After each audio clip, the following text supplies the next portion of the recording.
Recording in hello every one, പുതിയ വീഡിയോയിലേക്ക് എല്ലാവർക്കും സ്വാഗതം. ഇന്നത്തെ ദിവസത്തിന്റെ ഡേറ്റ് ഏതാണ്? നമുക്ക് എല്ലാവർക്കും അറിയാം. ഇന്നത്തെ ദിവസത്തിന്റെ ഡേറ്റ് എന്ന് പറഞ്ഞാൽ ജൂലൈ 7th, അതായത് 7/7/2021 അല്ലെ, 7/7/2021. ഒരു ക്രിക്കറ്റ് ഫാൻ എന്ന നിലയിൽ എനിക്കും ആദ്യം ഓർമ്മ വരുന്ന ഈ ഡേറ്റിന്റെ പ്രത്യേകത എന്ന് പറഞ്ഞാൽ എന്താണ്? ഇന്ന് ധോണിയുടെ ബർത്ത്ഡേ ആണ് അല്ലെ. ഇന്ത്യ കണ്ടിട്ടുള്ള ഏറ്റവും നല്ലൊരു ക്യാപ്റ്റൻ ആയിട്ടുള്ള MS ധോണിയുടെ എന്താണ് ഒരു ബർത്ത്ഡേ കൂടെയാണ്. So we wish you a happy birthday to Mahendra Singh Dhoni. അതുകൊണ്ട് തന്നെ നമ്മൾ ഇന്ന് പഠിക്കാൻ വേണ്ടി പോകുന്നത് കെമിസ്ട്രിയിലെ 7ാമത്തെ ചാപ്റ്റർ. ഇന്ന് 7ാം തീയതി ആയിട്ട് നമുക്ക് എന്ത് ചെയ്യാം, 7ാമത്തെ ചാപ്റ്റർ അങ്ങ് പഠിച്ചു കളയാം. So today we are going to discuss +1 focus area based chemistry chapter called equilibrium അല്ലെ. കെമിസ്ട്രിയിലെ 7ാമത്തെ ചാപ്റ്റർ ആയിട്ടുള്ള ഇക്വിലിബ്രിയം എന്ന ചാപ്റ്റർ ആണ് +1 ഫോക്കസ് ഏരിയ ബേസ്ഡ് ആയിട്ടുള്ളത്. നമുക്കറിയാം കുറെ വലിയൊരു സാധനമായിരുന്നു ഇക്വിലിബ്രിയം എന്ന് പറഞ്ഞാൽ. പക്ഷെ നമ്മൾ അതിനെല്ലാം എന്ത് ചെയ്തു, നമ്മളെല്ലാം സർക്കാർ എന്ത് ചെയ്തു, അതിനെ വെട്ടി ചെറുതാക്കി എന്തായി, ഒരു 2-3 പേജേ ഉള്ളൂ നമുക്ക് എന്ത് ചെയ്യാവുള്ളൂ, ഇക്വിലിബ്രിയത്തിൽ അങ്ങ് പഠിക്കാനായിട്ടുള്ളൂ. പക്ഷെ നമുക്ക് എന്ത് ചെയ്യാം, അത്രേ ഉള്ളെങ്കിൽ എന്ന് പറഞ്ഞാൽ പോലും പല രീതിയിൽ അത് ക്വസ്റ്റ്യൻസ് ചോദിക്കാം. മനസ്സിലായോ? ഇത്തിരി മാറിയാണെങ്കിലും ചോദിക്കാം. സോ നമ്മൾ എന്ത് ചെയ്യാൻ പോവാന്ന് വെച്ചാൽ, നമ്മൾ ആദ്യമേ ഇതിന്റെ അകത്ത് പറഞ്ഞിട്ടുള്ള എല്ലാ കാര്യങ്ങളും, തിയറി പാർട്ടും ലോസും അതേപോലത്തുള്ള കാര്യങ്ങളെല്ലാം, ഡെറിവേഷൻസ് ഒക്കെ ഉണ്ട്, അതെല്ലാം നമ്മൾ ആദ്യം ഡിസ്കസ് ചെയ്യും. അതിനുശേഷം ഞാൻ എന്ത് ചെയ്യുക, പ്രീവിയസ് ഇയർ ക്വസ്റ്റ്യൻസ്, അതായത് ഫോക്കസ് ഏരിയ ബേസ്ഡ് ആയിട്ടുള്ള ലാസ്റ്റ് 10 വർഷത്തെ എന്ത് ചെയ്യുന്നു, പ്രീവിയസ് ഇയർ ക്വസ്റ്റ്യൻസും ആണ് നമ്മൾ ഡിസ്കസ് ചെയ്യാൻ പോകുന്നത്. കുറച്ച് ലെങ്തി ഒക്കെ ആയിട്ട് പോകും. പക്ഷെ എന്നാൽ പോലും എന്ത് ചെയ്യണം, നമുക്കൊരു ഇമ്പോർട്ടന്റ് ആയിട്ടുള്ള ചാപ്റ്റർ ആണ്. 8 മാർക്കിനും 10 മാർക്കിനും വരെ ഇപ്രാവശ്യം പരീക്ഷയ്ക്ക് ചോദിക്കാവുന്ന ഒരു ചാപ്റ്റർ ആണ്. നമ്മൾ ഈ ഒരു ചാപ്റ്റർ പഠിച്ചു കഴിഞ്ഞാൽ തന്നെ നമുക്ക് എന്ത് ചെയ്യാൻ പറ്റും, 8-10 മാർക്ക് മേടിച്ചെടുക്കാനായിട്ട് പറ്റും. സോ നമ്മൾ എന്ത് ചെയ്യുക, നമ്മൾ സ്കിപ്പ് ചെയ്യാതെ തുടക്കം തൊട്ട് അവസാനം വരെ എന്ത് ചെയ്യുക, സ്കിപ്പ് ചെയ്യാതെ കാണുക. സോ നമുക്ക് നമ്മുടെ ചാപ്റ്ററിലേക്ക് കടക്കാം. ചാപ്റ്ററിന്റെ പേരാണ് ഇക്വിലിബ്രിയം എന്ന് പറയുന്ന ചാപ്റ്റർ. ഓൾമോസ്റ്റ് എല്ലാവർക്കും ടഫ് ആയിട്ടുള്ള ചാപ്റ്റർ ആണ്. പക്ഷെ നമ്മൾ ഈ വീഡിയോ ഫുൾ ആയിട്ട് കണ്ടാൽ നമുക്ക് എന്ത് ചെയ്യാം, സിമ്പിൾ ആക്കി തരാം. ഓക്കെ, സോ നമ്മൾ ആദ്യം പഠിക്കാൻ വേണ്ടി പോകുന്നത് ഇക്വിലിബ്രിയം. ആ ഇക്വിലിബ്രിയം എന്താന്ന് പറയുന്നതിന് മുമ്പ് നമ്മൾ കുറച്ച് കാര്യങ്ങൾ അറിയാനുണ്ട്. എന്തൊക്കെയാണ്? ആദ്യം അറിയേണ്ടത് ഫോർവേഡ് റിയാക്ഷനും ബാക്ക്വേർഡ് റിയാക്ഷനും എന്താണെന്ന് അറിയാം. ഓക്കെ, ഫോർവേഡ് റിയാക്ഷനും ബാക്ക്വേർഡ് റിയാക്ഷനും നോക്കി. ഞാൻ ഒരു സിമ്പിൾ ആയിട്ടുള്ള ഒരു ഇക്വേഷൻ എഴുതുക. Carbon plus oxygen gives carbon dioxide. നമുക്ക് എല്ലാവർക്കും അറിയാം, കാർബൺ ഡൈ ഓക്സൈഡ് ഉണ്ടാക്കുന്ന, കാർബണും ഓക്സിജനോടെ റിയാക്ട് ചെയ്യുമ്പോൾ എന്ത് ചെയ്യുന്നു, കാർബൺ ഡൈ ഓക്സൈഡ് ഉണ്ടാകുന്നു. അപ്പൊ നോക്കിയേ, ഈ ലെഫ്റ്റ് സൈഡിലുള്ള ആൾക്കാരെ വിളിക്കുന്ന പേരെന്നാ, കാർബൺ ഓക്സിജൻ ഒന്നും അല്ല, അല്ലാതെ നമ്മൾ ജനറൽ ആയിട്ട് ലെഫ്റ്റ് സൈഡിൽ എഴുതുന്ന, ആരോ മാർക്കിന് ലെഫ്റ്റ് സൈഡിൽ എഴുതുന്നവർ വിളിക്കുന്ന പേരാണെന്ത്, റിയാക്റ്റൻസ് എന്ന് വിളിക്കും. എന്ത് വിളിക്കും? റിയാക്റ്റൻസ്. അതേപോലെ റൈറ്റ് സൈഡിൽ ഒരാളെ ഉള്ളു ഇവിടെ, കാർബൺ ഡൈ ഓക്സൈഡ് CO2, അവരെ വിളിക്കുന്ന പേരാണ് പ്രോഡക്ട്സ്. മനസ്സിലായല്ലോ? അപ്പൊ റിയാക്റ്റൻസും പ്രോഡക്ട്സും മനസ്സിലായല്ലോ. ഈ റിയാക്റ്റൻസ് പ്രോഡക്റ്റ് ആകുന്ന പ്രോസസ്സ്, ആ റിയാക്റ്റൻസ് എന്താവുന്നു, പ്രോഡക്റ്റ് ആവുന്നു. ഈ ഒരു റിയാക്ഷനെ വിളിക്കുന്ന പേരാണെന്ത്, ഫോർവേഡ് റിയാക്ഷൻ എന്ന് പറയും. അപ്പൊ ഫോർവേഡ് റിയാക്ഷൻ എന്ന് പറഞ്ഞാൽ എന്താണ്? ഫോർവേഡ് റിയാക്ഷൻ എന്ന് പറഞ്ഞാൽ റിയാക്റ്റൻസ് എന്താകുന്നു, പ്രോഡക്ട്സ് ആകുന്നു. മനസ്സിലായല്ലോ? ഫോർവേഡ് റിയാക്ടന്റ് അല്ല, ഫോർവേഡ് റിയാക്ഷൻ എന്ന് പറഞ്ഞാൽ എന്താണ്, റിയാക്ടന്റ് പ്രോഡക്റ്റ് ആകുന്നു. ലെഫ്റ്റ് സൈഡിൽ നിന്ന് റൈറ്റ് സൈഡിലേക്ക് പോകുന്നു, അതാണ് എന്ത്, ഫോർവേഡ് റിയാക്ഷൻ. അപ്പൊ ഇതുപോലെ വേറൊരു റിയാക്ഷൻ കൂടെ ഉണ്ട്, ബാക്ക്വേർഡ് റിയാക്ഷൻ. അടുത്തെന്താണ്, ബാക്ക്വേർഡ് റിയാക്ഷൻ. അപ്പൊ നിങ്ങൾക്ക് അത് പറയാൻ പറ്റുമല്ലോ, ബാക്ക്വേർഡ് റിയാക്ഷൻ എന്ന് പറഞ്ഞാൽ, ഫോർവേഡ് എന്ന് പറഞ്ഞാൽ റിയാക്റ്റന്റ് പ്രോഡക്റ്റ് ആകുന്നു. അപ്പൊ ബാക്ക്വേർഡ് റിയാക്ഷൻ എന്ന് പറഞ്ഞാൽ എന്തായിരിക്കും, തിരിച്ച് പ്രോഡക്റ്റ് എന്താകുന്നു, റിയാക്റ്റന്റ് ആകുന്നു. തിരിച്ചുള്ള റിയാക്ഷൻ, പ്രോഡക്റ്റ് എന്താകുന്നു, റിയാക്റ്റന്റ് ആകുന്നു. ആ റിയാക്ഷൻ വിളിക്കുന്ന പേരാണ് എന്ത്, ബാക്ക്വേർഡ് റിയാക്ഷൻ. ഈ സെയിം സാധനം തന്നെ ഞാൻ ഇങ്ങനെ എഴുതുക. ഇപ്പം നോക്കിയേ, ആരോ മാർക്ക് ഇങ്ങോട്ട് ഇട്ടു, അതിന് വരെ ഞാൻ ഇപ്പുറത്തോട്ട് എഴുതുവാണ്. കാർബൺ ഡൈ ഓക്സൈഡ് എന്തായിട്ട് മാറി, കാർബണും ഓക്സിജനുമായിട്ട് മാറി. ഡീകമ്പോസിഷൻ നടക്കും, അതായത് റൈറ്റ് സൈഡിൽ നിന്ന് ലെഫ്റ്റ് സൈഡിലേക്ക് പോയി, തിരിച്ചാണ് ഞാൻ എഴുതിയിരിക്കുന്നത്. അപ്പൊ ഇങ്ങനെയുള്ള റിയാക്ഷൻ വിളിക്കുന്ന പേരാണ് എന്ത്, ബാക്ക്വേർഡ് റിയാക്ഷൻ എന്ന് പറയുന്നത്. ഇപ്പൊ ഫോർവേഡ് എന്ന് പറഞ്ഞാൽ റിയാക്റ്റൻസ് പ്രോഡക്ട്സ് ആകുന്നു, ബാക്ക്വേർഡ് എന്ന് പറഞ്ഞാൽ എന്താ, പ്രോഡക്റ്റ് റിയാക്റ്റന്റ് ആകുന്നു. ഇവിടുത്തെ പ്രോഡക്റ്റ് ഏതാ, കാർബൺ ഡൈ ഓക്സൈഡ്. തിരിച്ച് ഇതായിട്ട് എന്തായിട്ട് മാറുന്നു, കാർബണും ഓക്സിജനുമായിട്ട് മാറുന്നു. ഇതാണ് എന്ത്, ബാക്ക്വേർഡ് റിയാക്ഷൻ.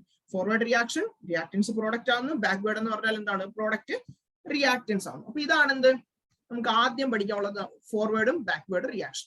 ഇത് നോക്കി, അടുത്തത് അറിയേണ്ടത് എന്താണ് റിവേഴ്സിബിൾ റിയാക്ഷൻ, എന്താണ് ഇറിവേഴ്സിബിൾ റിയാക്ഷൻ. അപ്പൊ നമുക്ക് അടുത്തതാണ് എന്ത്, റിവേഴ്സിബിൾ ആൻഡ് ഇറിവേഴ്സിബിൾ റിയാക്ഷൻ എന്ന് പറയും. ഏതൊക്കെയാണ്, reversible and irreversible, reversible and irreversible reaction. നോക്കിയേ, എന്താണെന്ന് നോക്കിയേ, എന്തായിരിക്കും, നിങ്ങൾക്ക് എല്ലാം അറിയാവുന്ന കാര്യങ്ങൾ തന്നെയാണ് ഇതൊക്കെ അല്ലെ. ഈ റിവേഴ്സിബിൾ എന്നല്ല നിങ്ങൾ 10ാം ക്ലാസ്സിൽ വെച്ച് തന്നെ പഠിച്ചിട്ടുള്ള. റിവേഴ്സിബിൾ എന്ന് പറഞ്ഞാൽ നോക്കിയേ, റിവേഴ്സിബിൾ എന്ന് പറഞ്ഞാൽ രണ്ട് റിയാക്ഷൻ ഉണ്ട്. അതായത് നമ്മൾ കുറച്ചു മുമ്പേ പഠിച്ചിട്ടുള്ള both forward and backward reaction. ഏതൊക്കെയാ? രണ്ട് റിയാക്ഷൻ ഉണ്ട്. ഏതൊക്കെയാ? Both forward and backward reaction occurs. രണ്ടും ഉണ്ട്, ഫോർവേഡും ഉണ്ട് ബാക്ക്വേർഡ് റിയാക്ഷനും ഉണ്ട്. ഈസ് ദർ, രണ്ടും ഉണ്ട്. അതായത് നമ്മളപ്പോ എങ്ങനെയാ റെപ്രസെന്റ് ചെയ്യുന്ന ഈ രണ്ടും ഉണ്ടെങ്കിൽ നോക്കി, both forward and backward reaction. ഒരു എക്സാമ്പിൾ കാണിച്ചു തരാം. നമുക്കെല്ലാം റിമെമ്പർ ആയിട്ടുള്ള ഒരു റിയാക്ഷനാണ്. നമ്മൾ ഈ ഹെയ്ബർ പ്രോസസ് എന്ന് പറഞ്ഞ് നമ്മുടെ അമോണിയ ഉണ്ടാക്കുന്ന ഒരു പ്രോസസ് ഉണ്ട് അല്ലെ. അതായത് N2 + 3H2 gives 2NH3. 2NH3 തിരിച്ച് 2NH3 എന്തും ആവാം, N2 + 3H2 ആവാം. അതേപോലെ ആരോ മാർക്ക് ഇങ്ങനെ കൊടുക്കും. രണ്ട് സൈഡിലേക്കും ആരോ മാർക്ക് ഉണ്ട്, റിവേഴ്സിബിൾ. അതാണ് കണ്ടോ, ഇങ്ങോട്ടും ഉണ്ട് അതേപോലെ തന്നെ തിരിച്ചുണ്ട്. അതായത് ഫോർവേഡ് റിയാക്ഷനും പോസിബിൾ ആണ്. റിയാക്ടൻസ് പ്രോഡക്റ്റും ആവാം, തിരിച്ച് പ്രോഡക്റ്റ് എന്താവാം, റിയാക്ടൻസും ആവാം. ഇങ്ങനെയുള്ള റിയാക്ഷനെ വിളിക്കുന്ന പേരാണെന്ത്? Reversible reaction.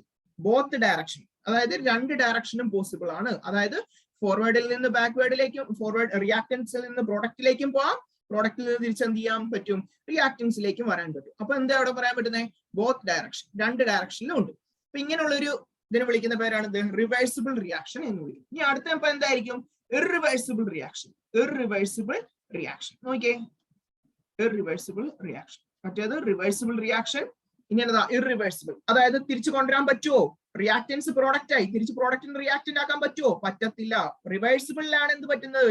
റിവേഴ്സിബിളില് forward reactance product ആക്കാം, പ്രോഡക്റ്റ് എന്താക്കാം, റിയാക്ടൻസും ആക്കാം. ഇർറിവേഴ്സിബിൾ എന്ന് പറഞ്ഞാൽ ഒരു സൈഡിലേക്ക് മാത്രമേ ഉള്ളൂ പറ്റത്തുള്ളൂ. Only one direction. ഓൺലി എന്താ പറ്റുന്നേ? One direction possible. ഒരു ഡയറക്ഷൻ മാത്രമേ എന്ത് ചെയ്യത്തുള്ളൂ, പോസിബിൾ ആയിട്ടുള്ളൂ. അപ്പൊ അവിടെ ആരോ മാർക്ക് എങ്ങനെയായിരിക്കും? ഇങ്ങനെയായിരിക്കും, ഒരു സൈഡിലേക്ക് മാത്രമേ ഉള്ളൂ. അവിടെയോ അങ്ങനെ അല്ലായിരുന്നല്ലോ, ഒന്നിങ്ങോട്ടും ഒന്നിങ്ങോട്ടും അല്ലെ. നമുക്കൊരു സിമ്പിൾ എക്സാമ്പിൾ ആക്കാം. Carbon + oxygen gives CO2. ഞാൻ ഈ ഒരു എക്സാമ്പിൾ ആക്കി. എന്താ പ്രശ്നം? കാർബണും ഓക്സിജനും റിയാക്ടൻസ് ആണ്. അത് കമ്പൈൻ ചെയ്തിട്ട് എന്തായിട്ട് മാറി? കാർബൺ ഡൈ ഓക്സൈഡ് ആയിട്ട് മാറി. അപ്പൊ ഇവിടെ എന്ത് നമുക്ക് പറയാം? റിയാക്ടൻസ് എന്തായിട്ട് മാറി? പ്രോഡക്ട്സ് ആയിട്ട് മാറി. റിയാക്ടൻസ് എന്തായിട്ട് മാറി? പ്രോഡക്ട്സ് ആയിട്ട് മാറി. അപ്പൊ ഇതെന്നാ റിയാക്ഷനാ? Irreversible reaction. അപ്പൊ മനസ്സിലായോ എന്താണ് റിവേഴ്സിബിൾ, എന്താണ് ഇർറിവേഴ്സിബിൾ? ഇർറിവേഴ്സിബിൾ എന്ന് പറഞ്ഞാൽ ഒരു സൈഡിലേക്ക് മാത്രമുള്ള റിയാക്ഷൻ. റിവേഴ്സിബിൾ എന്ന് പറഞ്ഞാൽ എന്താ? രണ്ട് സൈഡിലേക്കുള്ള റിയാക്ഷൻ. ഫോർവേഡ് എന്ന് പറഞ്ഞാൽ എന്താ? റിയാക്ടൻസ് പ്രോഡക്റ്റ് ആവുന്നു. ബാക്ക്വേർഡ് എന്ന് പറഞ്ഞാൽ എന്താ? പ്രോഡക്റ്റ് തിരിച്ചെന്താവുന്നു? റിയാക്ടൻസ് ആവുന്നു. അപ്പൊ ഈ ഒരു ഇനി പഠിക്കാൻ വേണ്ടി പോകുന്നത് മൊത്തം നമ്മൾ റിവേഴ്സിബിൾ റിയാക്ഷനെ പറ്റിയാണ്. രണ്ട് സൈഡിലേക്കും പോകുന്നുണ്ട്. അപ്പൊ നോക്കിയേ, ഒരു പ്രത്യേകത എന്ന് പറഞ്ഞാൽ ഇക്വിലിബ്രിയം എന്നാന്ന് പറയുമ്പോൾ നമ്മുടെ ചാപ്റ്ററിന്റെ പേരെന്താ? ഇക്വിലിബ്രിയം. ഇക്വിലിബ്രിയം എന്ന് പറഞ്ഞാൽ ഫോർവേഡ് റിയാക്ഷനും ഇൻക്രീസ് ചെയ്യും, ഫോർവേഡ് റിയാക്ഷനും എന്ത് ചെയ്യും? RxN എന്ന് പറഞ്ഞാൽ റിയാക്ഷനും എന്ത് ചെയ്യും? ഇൻക്രീസ് ചെയ്യും. അതേപോലെ തന്നെ എന്ത് ചെയ്യും? ബാക്ക്വേർഡ് റിയാക്ഷനും ഇൻക്രീസ് ചെയ്യും. രണ്ടും നടക്കും, അങ്ങോട്ടും ഇങ്ങോട്ടും നടക്കും. ബാക്ക്വേർഡ് റിയാക്ഷൻ എന്ത് ചെയ്യും? ഇൻക്രീസ് ചെയ്യും. കുറച്ചു നേരം കഴിയുമ്പോൾ ആഫ്റ്റർ സം ടൈം എന്ത് സംഭവിക്കും? ആഫ്റ്റർ സം ടൈം എന്താ സംഭവിക്കുന്നത്? റേറ്റ് ഓഫ് ഫോർവേഡ് റിയാക്ഷൻ എന്താണ്? റേറ്റ് എന്ന് പറഞ്ഞാൽ പൈസ എന്നല്ല കേട്ടോ. Rate of forward reaction is equal to rate of backward reaction. എന്താ സംഭവിക്കുന്നത് ഇവിടെ? റേറ്റ് ഓഫ് ഫോർവേഡ് റിയാക്ഷനും റേറ്റ് ഓഫ് ബാക്ക്വേർഡ് റിയാക്ഷൻ എന്ത് ചെയ്യും? ഒരേപോലെയാവും. റേറ്റ് എന്ന് പറഞ്ഞാൽ സ്പീഡ് എന്ന് ഓർത്താൽ മതി. റേറ്റ് എന്ന് പറഞ്ഞാൽ എന്തോർത്താൽ മതി? സ്പീഡ് എന്ന് ഓർത്താൽ മതി. രണ്ടിന്റെയും സ്പീഡ്, അതായത് ഫോർവേഡ് റിയാക്ഷന്റെയും ബാക്ക്വേർഡ് റിയാക്ഷന്റെയും സ്പീഡ് ഒരേപോലെ. റിയാക്ടന്റ് പ്രോഡക്റ്റ് ആവുന്നതും പ്രോഡക്റ്റ് റിയാക്ടന്റ് ആവുന്നതും എന്താവുന്നു? ഒരേ സ്പീഡിൽ നടക്കുന്നു, ഒരേ ടൈം ഇന്റർവെല്ലിൽ ഒരേ സ്പീഡിൽ നടക്കുന്നു. അങ്ങനെ ഒരു സിറ്റുവേഷൻ വരും. ആ സിറ്റുവേഷൻ വിളിക്കുന്ന പേരാണെന്ത്? ഇക്വിലിബ്രിയം എന്ന് വിളിക്കും. ഇതിനെ വിളിക്കുന്ന പേരാണെന്ത്? ഇക്വിലിബ്രിയം. അപ്പം ഇക്വിലിബ്രിയം എന്നാന്ന് വെച്ചാൽ എന്താ? Equilibrium is a stage at which rate of forward reaction is equal to rate of backward reaction. മനസ്സിലായല്ലോ? Equilibrium is a stage at which എന്താ പറയുന്നത്? Rate of forward reaction is equal to rate of backward reaction. Forward റിയാക്ഷന്റെ സ്പീഡും backward റിയാക്ഷന്റെ സ്പീഡും എന്തായിരിക്കും? തുല്യമായിരിക്കും. ഇനി ഇതിനകത്ത് ഓർത്തിരിക്കേണ്ട വേറൊരു കാര്യം എന്ന് പറഞ്ഞാൽ equilibrium is dynamic in nature. എന്താണ് പറയുന്നത്? Equilibrium is dynamic in nature. എന്താണ് ഈ ഡൈനാമിക്?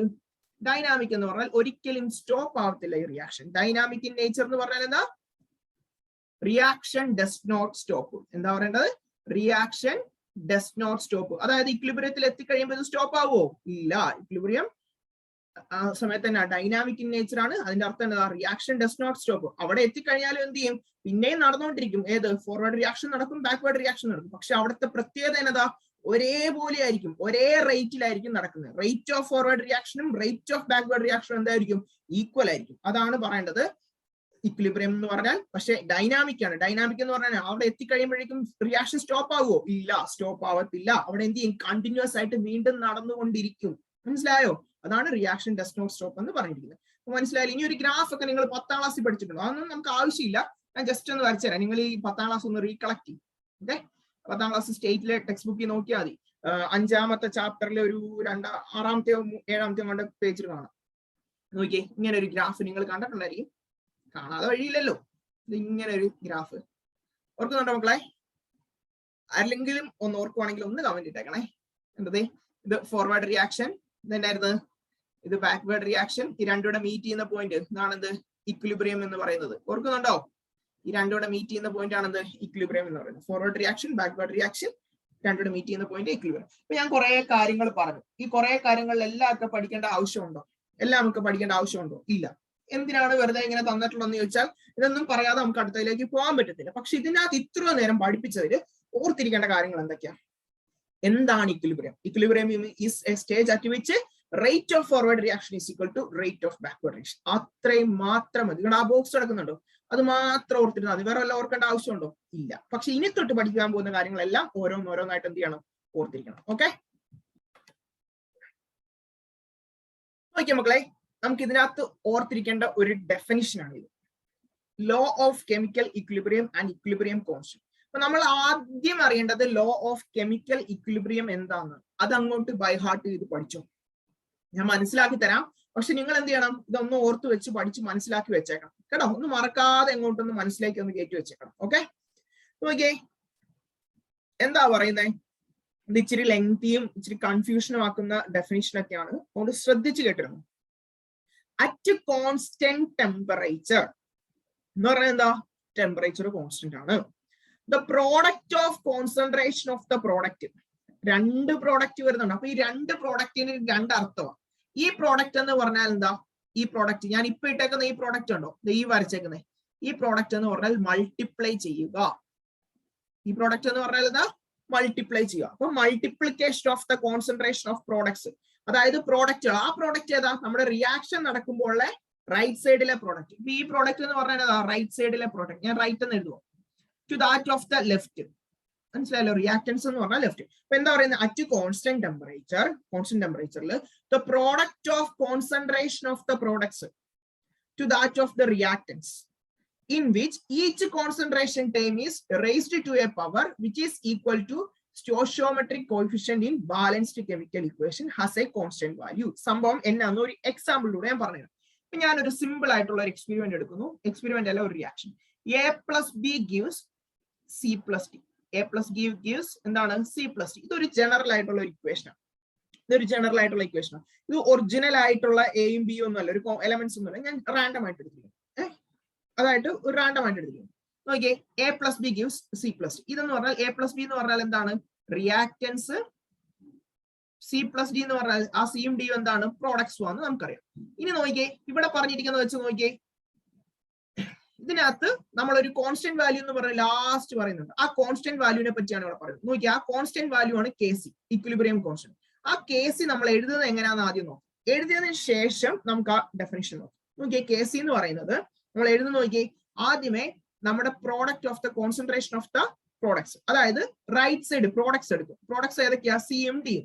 അതിന്റെ കോൺസെൻട്രേഷൻ ടേമിന്റെ പ്രോഡക്റ്റ്, അതിന്റെ കോൺസെൻട്രേഷൻ. ഇപ്പൊ സിയുടെ കോൺസെൻട്രേഷൻ എന്ന് പറഞ്ഞാൽ നമ്മൾ ഈ സ്ക്വയർ ബ്രാക്കറ്റ് ഇടും. ഇതാണ് കോൺസെൻട്രേഷൻ. സ്ക്വയർ ബ്രാക്കറ്റ് എന്ന് പറഞ്ഞാൽ എന്താ? കോൺസെൻട്രേഷൻ. സിയും ആദ്യം പ്രോഡക്ട്സ് ആണ്, അതായതൊക്കെയാ? ഡിയും. അപ്പൊ ഈ സിയും ഡിയും ആണ് പ്രോഡക്റ്റ്. അതിനെ ഞാൻ എന്ത് ചെയ്യുക? മൾട്ടിപ്ലൈ ചെയ്തു. അതാണ് വേറൊരു product, multiplication. Divided by reactants. ഇതേപോലെ റിയാക്ടൻസ് ഏതാ? എയും ബിയും. റിയാക്ടൻസ് ഏതാ? എയും ബിയും. നോക്കി, അത് തമ്മിൽ എന്ത് ചെയ്തിരിക്കുക? മൾട്ടിപ്ലൈ ചെയ്തിരിക്കുക. ഇനി ഒന്ന് ഡെഫിനിഷൻ വായിച്ചേ. At constant temperature the product of concentration of the products. പ്രോഡക്റ്റുകളുടെ പ്രോഡക്റ്റ്. പ്രോഡക്റ്റ് എന്ന് പറഞ്ഞാൽ നമ്മുടെ റിയാക്ഷന്റെ റൈറ്റ് സൈഡുകളിലെ അതിനെ മൾട്ടിപ്ലൈ ചെയ്യുന്നു. കണ്ടോ? മൾട്ടിപ്ലൈ ചെയ്തിരിക്കുകയല്ലേ രണ്ടും കൂടെ? ഇത് രണ്ടും പ്രോഡക്ട്സുകളല്ലേ? അതിനെ എന്ത് ചെയ്യുക, പ്രോഡക്റ്റ് ചെയ്യുക. പ്രോഡക്റ്റ് എന്ന് പറഞ്ഞാൽ മൾട്ടിപ്ലൈ ചെയ്യുന്നു. To that of reactants, to that of reactants എന്ന് പറഞ്ഞാൽ ഡിവൈഡഡ് ബൈ റിയാക്ടൻസ്. റിയാക്ടൻസ് അല്ലേ, എയും ബി എന്ന് പറഞ്ഞാൽ എന്താ റിയാക്ടൻസ്, അതിന്റെയും കോൺസെൻട്രേഷനുകൾ മൾട്ടിപ്ലൈ ചെയ്യുമല്ലേ. കോൺസെൻട്രേഷൻ എന്ന് പറഞ്ഞാൽ സ്ക്വയർ ബ്രാക്കറ്റ് മൾട്ടിപ്ലൈ ചെയ്യുമല്ലേ. In which each concentration terms raised to a power, ഓരോ കോൺസെൻട്രേഷൻ ടേമുകളുടെയും മുകളിൽ ഒരു പവർ ഉണ്ട്. പവർ എന്ന് പറഞ്ഞാൽ ഒരു നമ്പർ ഉണ്ട്, എക്സ് സ്ക്വയർ എക്സ് ക്യൂബ് എന്നൊക്കെ എഴുതത്തില്ലേ, അതുപോലെ ഒരു പവർ ഉണ്ട്. which is equal to the stoichiometric coefficients in the balanced chemical equation. അത് ഏതിനോട് ഈക്വൽ ആ, നമ്മൾ ഇക്വേഷൻ എഴുതുമ്പോൾ അതിന്റെ സൈഡിലുള്ള കോയിഫിഷ്യന്റ്, ഇവിടെ എയുടെ കോയിഫിഷ്യന്റ് എത്രയാ, 1a എന്നല്ലേ, ഇവിടെ 1b എന്നല്ലേ, ഇവിടെ 1c എന്നല്ലേ, ഇവിടെ 1d എന്നല്ലേ, അപ്പൊ ഇവിടെ എന്നതാ എല്ലാം നമുക്ക് 1 എന്ന് കൊടുക്കാം. മനസ്സിലായല്ലോ. അത് എന്തിനോട് equal, has a constant value, അതിനെന്തുണ്ട്, ഒരു കോൺസ്റ്റന്റ് വാല്യൂവിനോട് ഈക്വൽ എന്നാണ് പറയുന്നത്. മനസ്സിലായല്ലോ. ആ കോൺസ്റ്റന്റ് വാല്യൂ ആണ് ഏത്, ഇക്വിലിബ്രിയം കോൺസ്റ്റന്റ്. ഇച്ചിരി പാടുള്ള ഡെഫിനിഷൻ ആണ് മക്കളെ, അത് ബൈ ഹാർട്ട് ചെയ്ത് പഠിച്ചു വെച്ചേക്കണം. ഒന്നുകൂടെ ഞാൻ പറയാം. അറ്റ് കോൺസ്റ്റന്റ് ടെമ്പറേച്ചറിൽ product of concentration of products, product of concentration of products, പ്രോഡക്റ്റുകളുടെ കോൺസെൻട്രേഷന്റെ പ്രോഡക്റ്റ്. മനസ്സിലായല്ലോ. റൈറ്റ് സൈഡിലുള്ള പ്രോഡക്ട്സ് ഉണ്ട്, അതിന്റെ കോൺസെൻട്രേഷന്റെ പ്രോഡക്റ്റ് മൾട്ടിപ്ലൈ ചെയ്യുന്നു. To that of reactants divided by റിയാക്ടൻസിന്റെ കോൺസെൻട്രേഷന്റെ പ്രോഡക്റ്റും. In which each concentration term, ഓരോ കോൺസെൻട്രേഷൻ ടേമുകളും എന്ത് ചെയ്യുക, റേസ്ഡ് ടു എ പവർ, ഓരോന്നിന്റെയും മേളിൽ എന്തുണ്ട്, പവർ ഉണ്ട്. ആ പവർ എന്തിനോട് ഈക്വൽ ആ, which is equal to stoichiometric coefficient in balanced chemical equation. Chemical equation എന്ന് പറഞ്ഞാൽ അതാ a + b = c + d, അതിന്റെ കോഎഫിഷ്യന്റുകൾ, കോഎഫിഷ്യന്റ് എന്ന് പറഞ്ഞാൽ ഇവിടെ 1, പക്ഷെ എപ്പോഴും 1 ആവണമെന്നുണ്ടോ, അതെടുത്ത് നമ്മൾ മുകളിലോട്ട് എഴുതുക. മനസ്സിലായല്ലോ. ഇതാണ് എന്ത്, ലോ ഓഫ് കെമിക്കൽ ഇക്വിലിബ്രിയം. ഈ KC-ക്ക് വിളിക്കുന്ന പേരാണെന്ത്, ഇക്വിലിബ്രിയം കോൺസ്റ്റന്റ്. കണ്ടോ, ഇക്വിലിബ്രിയം കോൺസ്റ്റന്റ് എന്ന ഹെഡിങ് ഇല്ലേ, അപ്പൊ ആ KC-നെ വിളിക്കുന്ന പേരാണെന്ത്, ഇക്വിലിബ്രിയം കോൺസ്റ്റന്റ് എന്ന് പറയുന്നത്. മനസ്സിലായല്ലോ. KC എന്ന് പറഞ്ഞാൽ എന്താ, ഇക്വിലിബ്രിയം കോൺസ്റ്റന്റ്. അപ്പൊ ഈ ഡെഫിനിഷൻ ഒന്ന് പഠിച്ചു നോക്കാം. നമ്മൾ ഇത് വെച്ചിട്ടുള്ള ഒരു കുറച്ച് എക്സാമ്പിൾ ചെയ്യുമ്പോൾ എന്താണ് ലോ ഓഫ് കെമിക്കൽ ഇക്വിലിബ്രിയം എന്ന് കൂടുതൽ മനസ്സിലാവും. ഓക്കെ, നോക്കി വേറൊരു എക്സാമ്പിൾ. ഇതുപോലെ തന്നെ ജനറൽ ആയിട്ട് ഒരു ഇക്വേഷൻ എടുക്കുക. AA plus BB gives CC plus DD. CC plus DD.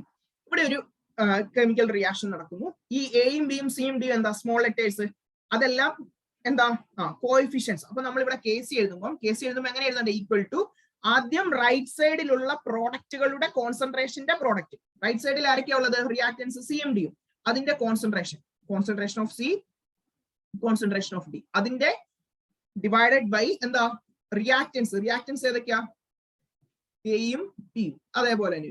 പക്ഷെ ഇവിടെ കോഎഫിഷ്യന്റ് ഉണ്ടല്ലോ, സിയുടെ മേളിൽ എത്രയാ കോഎഫിഷ്യന്റ്, സി അല്ലേ, അപ്പൊ നമ്മൾ അത് റേസ്ഡ് ടു എ പവർ ആക്കി എഴുതണം, സി ആക്കി എഴുതണം. ഡിയുടെ മേളിൽ എത്രയാ ഡി, എയുടെ മേളിൽ എത്രയാ എ, ബിയുടെ മേളിൽ എത്രയാ ബി. അപ്പൊ മനസ്സിലായല്ലോ. ഇതാണ് ഇവിടുത്തെ റിയാക്ഷൻ. KC എന്ന് പറഞ്ഞാൽ എന്താണ്, CC, പിന്നെ എന്താ, concentration of D power D, concentration of A power A, പിന്നെ എന്താ, concentration of B power B. ഇത് ഡിവൈഡ് ചെയ്തിരുന്നു. ഇതാണ് എന്ത്, KC ഇക്വിലിബ്രിയം കോൺസ്റ്റന്റ് എന്ന് പറയുന്നത് ഒരു റിയാക്ഷന്റെ. ഇനി ഞാനൊരു ജനറൽ ആയിട്ട് നമുക്ക് ഒറിജിനലി കാണുന്ന ഒരു ഇക്വേഷൻ എടുക്കാം. ഒരു എക്സാമ്പിൾ എടുത്തേ, ഏതാ, N2+, നമ്മൾ എപ്പോഴും കാണുന്ന Haber process. N2 + 3H2 gives 2NH3 Haber process. ഇവിടുത്തെ KC എഴുതാൻ ചോദിച്ചാൽ എന്ത് എഴുതും, KC നമ്മൾ ആദ്യമേ പ്രോഡക്റ്റ് ഏതാ, NH3, അതിന്റെ പവർ എത്രയാ, 2NH3, അപ്പൊ നമ്മൾ പവർ ആക്കി എഴുതും NH3. ഇവിടെയോ താഴെ ഏതൊക്കെയാണ് reactance, divided by reactance. N2 ഉം H2 ഉണ്ട്, N2 H2 ഉണ്ട്. N2 1 ആണ്, പക്ഷെ 3H2 ആണ്, അപ്പൊ നമ്മൾ ഇവിടെ എന്ത് എഴുതും, 3H2. മനസ്സിലായല്ലോ. നമുക്ക് വേറൊരെണ്ണം കണ്ടുപിടിക്കാമല്ലോ. വേറെ നമ്മുടെ ടെക്സ്റ്റ് ബുക്കിൽ തന്നിട്ട് അല്ലെങ്കിൽ ഫോക്കസ് ഏരിയയിൽ തന്നിട്ടുള്ള ഇക്വേഷൻസ് നോക്കാം. ഫോക്കസ് ഏരിയയിൽ തന്നിട്ടുള്ളതെന്ന് പറഞ്ഞാൽ കണ്ടോ, ഇത് H2 + I2 gives 2HI. H2 + I2 gives 2HI. ഇങ്ങനെ ഒരു റിയാക്ഷൻ. ഇതിന്റെ KC ചോദിച്ചാൽ എന്ത് എഴുതും, KC = നമ്മൾ ആദ്യം പ്രോഡക്റ്റിന്റെ കോൺസെൻട്രേഷൻ, ഈ സ്ക്വയർ ബ്രാക്കറ്റ് ഇടണേ, HI, അതിന്റെ മേളിൽ എന്തുണ്ട്, 2 ഇടണം അല്ലെ. HI സ്ക്വയർ ഡിവൈഡഡ് ബൈ താഴെ എന്നാ ഉണ്ട്, H2 ഉണ്ട്, പിന്നെ എന്താ I2. അതിന് 2 ഇടണോ, വേണ്ട. ഈ 2 വരുന്ന എപ്പോഴാണ്, ലെഫ്റ്റ് സൈഡിൽ 2 വരുവാണ്. മനസ്സിലായല്ലോ. അത് കോഎഫിഷ്യൻസ്, ഇത് കോഎഫിഷ്യന്റ് അല്ല, ഒരു എലമെന്റിനെ റെപ്രസെന്റ് ചെയ്യുന്നു. അപ്പൊ KC എന്ന് പറഞ്ഞാൽ എന്താ വരും, HI, concentration of HI the whole square divide by concentration of H2, concentration of I2. Simple അല്ലേ. ഇനി ഞാൻ വേറൊരു കാര്യം കൂടെ പറയാം, ശ്രദ്ധിച്ചോണേ. നോക്കിയേ, അടുത്തതാണ് ഈ സെയിം ഇക്വേഷൻ തന്നെ ഞാൻ ഒന്നുകൂടെ എഴുതുവാണ്. സെയിം ഇക്വേഷൻ എന്ന് പറഞ്ഞാൽ ഏതാ, നമ്മൾ ഇപ്പൊ എഴുതിയ H2 + I2 gives 2HI. ഇങ്ങനെ വന്നിരിക്കും. ഇതിനകത്ത് നിന്ന് KC എന്ന് പറഞ്ഞാൽ എന്തായിരുന്നു, KC എന്ന് പറഞ്ഞാൽ HI എഴുതുന്നു, പിന്നെ എന്താ സ്ക്വയർ, കാരണം 2 ഉണ്ടോ, ഡിവൈഡഡ് ബൈ H2 ഉണ്ട്, അതേപോലെ ആരുണ്ട്, I2 ഉണ്ട്. ഇത്ര മനസ്സിലായല്ലോ KC. ഇനി ഇതിനെ ഞാനൊന്ന് തിരിച്ചെഴുതുന്നു, റിവേഴ്സ് ചെയ്യുന്നു, reverse the reaction. Reverse the reaction. Reverse the reaction. ഈ റിയാക്ഷൻ ഞാൻ എന്ത് ചെയ്യുന്നു? റിവേഴ്സ് ചെയ്യുന്നു. ഇപ്പൊ റിവേഴ്സ് ചെയ്യുമ്പോൾ എന്ത് വരും? തിരിച്ചെഴുതുമ്പോൾ എന്ത് വരും? 2HI ആദ്യം എഴുതണം. പിന്നെ എന്നതാ അങ്ങോട്ടും ഇങ്ങോട്ടും H2 പ്ലസ് I2.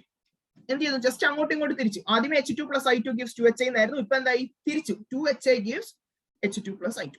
ഇവിടെ ചെയ്യാൻ വേണ്ടി പോകുന്നു. ശ്രദ്ധിച്ച മക്കളെ, ഇവിടുത്തെ കേസ് എഴുതാൻ വേണ്ടി പോകുമ്പോൾ ഞാൻ സാധാ കേസ് ഉണ്ടല്ലോ K'(C) നോട്ടിലും കൊടുക്കും. അത് എന്തിനോട് ഈക്വൽ ആയിരിക്കും നോക്കിയേ.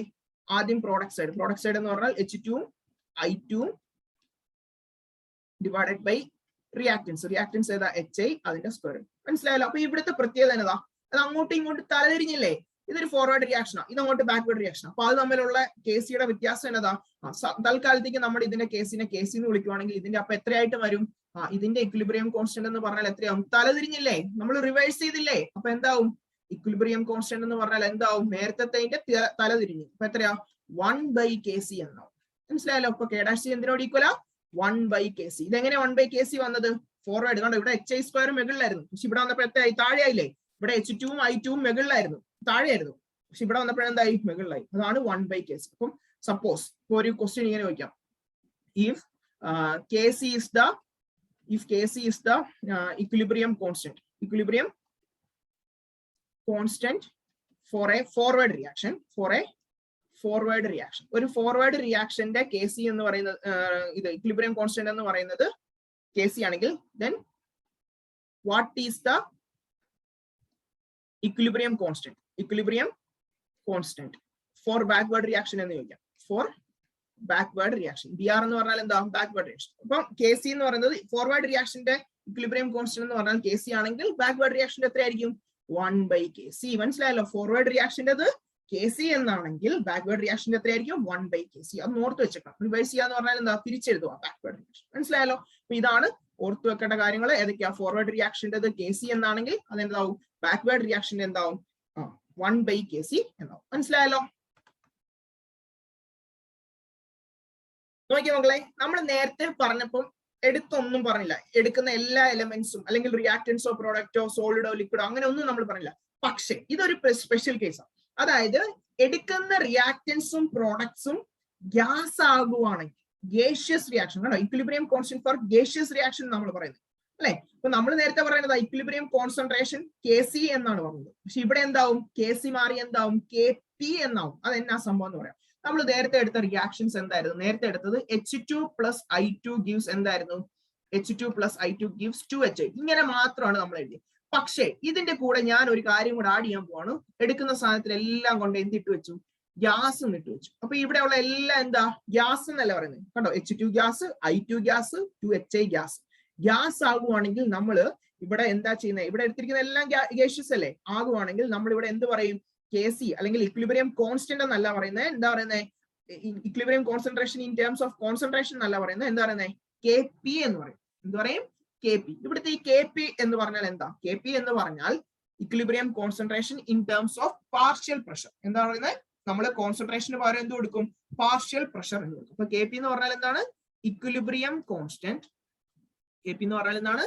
Equilibrium constant in terms of എന്താ? നേരത്തെ കോൺസെൻട്രേഷൻ ആയിരുന്നു, പക്ഷെ ഇവിടെ എന്താ? In terms of partial pressure. അപ്പൊ നോക്കിയേ, ഈ KP എഴുതുന്നത് എങ്ങനെയാന്ന് നോക്കിയേ. നമ്മൾ നേരത്തെ എഴുതിയ പോലെ തന്നെ പ്രോഡക്റ്റിന്റെ ആദ്യം എഴുതും. പ്രോഡക്റ്റ് ഏതാ? HI. പക്ഷെ ഇവിടെ കോൺസെൻട്രേഷന്റെ ആ സ്ക്വയർ ബ്രാക്കറ്റ് അല്ല, അതിന് വരെ എന്താ? P എന്ന് കൊടുക്കും. PHI. അപ്പൊ ഒരു സ്ക്വയർ കൂടെ ഉണ്ടല്ലോ, 2 ഇല്ലേ? അത് നമ്മൾ ഇവിടെ എഴുതും. P²HI ഡിവൈഡഡ് ബൈ ഇവിടെ എന്താ? PH2 ഇൻറ്റു എന്താ? PI2. മനസ്സിലായല്ലോ? നേരത്തെ പോലെ തന്നെ. പക്ഷെ ഇവിടെ നേരത്തെ Pക്ക് വരാൻ കോൺസെൻട്രേഷന്റെ സ്ക്വയർ ബ്രാക്കറ്റ് ആയിരുന്നു.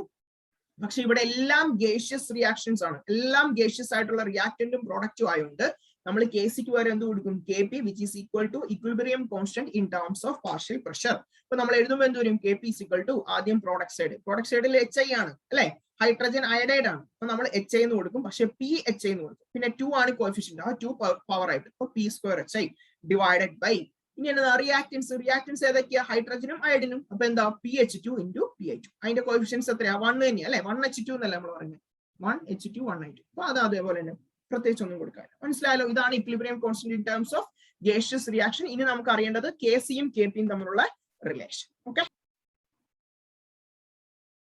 മക്കളെ, വളരെ ഇമ്പോർട്ടന്റ് ആയിട്ടുള്ള ഒരു റിലേഷൻ ആണിത്. Relationship between KP and KC. Proof അങ്ങനെ ചോദിച്ചിട്ടില്ല, പക്ഷെ നമുക്ക് എക്സ്പെക്ട് ചെയ്യാം ചോദിച്ചാലോ. ഇൻ കേസ് ചോദിച്ചാൽ നമ്മൾ എഴുതാൻ റെഡി ആയിട്ടിരിക്കണം. കാരണം ഫോക്കസ് ഏരിയയിൽ എടുത്തു പറഞ്ഞിട്ടുള്ള ഒരു സാധനമാണ് ഇതിന്റെ പ്രൂഫ് എന്ന് പറയുന്നത്. അപ്പൊ നമുക്ക് ഇതിന്റെ പ്രൂഫ് എന്തായാലും പഠിച്ചു വെക്കുക. ഇത്തിരി ലെങ്തിയാണ്, പക്ഷെ നമുക്ക് സുഖമായിട്ട് പഠിക്കാം. നിങ്ങൾ ശ്രദ്ധിച്ചിരുന്നാൽ മാത്രം മതി. എനിക്ക് ഉറപ്പുള്ള കാര്യം ഇത് ശ്രദ്ധിച്ചിരിക്കും. ഒരു 2 വട്ടം കണ്ടു കഴിഞ്ഞാൽ ഇത് പഠിച്ചിരിക്കും. ഓക്കെ, അതുകൊണ്ട് ശ്രദ്ധിച്ചിരിക്കുക. ശ്രദ്ധിച്ച് പറയാൻ പോവാണ്. നോക്കിയോ, relationship between KP and KC. ഞാൻ ആദ്യം ഒരു റിയാക്ഷൻ കൺസിഡർ ചെയ്യാം. ആ റിയാക്ഷൻ എന്ന് പറയുന്നത് നമ്മുടെ ജനറൽ റിയാക്ഷൻ ആണ്. ജനറൽ റിയാക്ഷൻ എന്ന് പറഞ്ഞാൽ ഏതാ?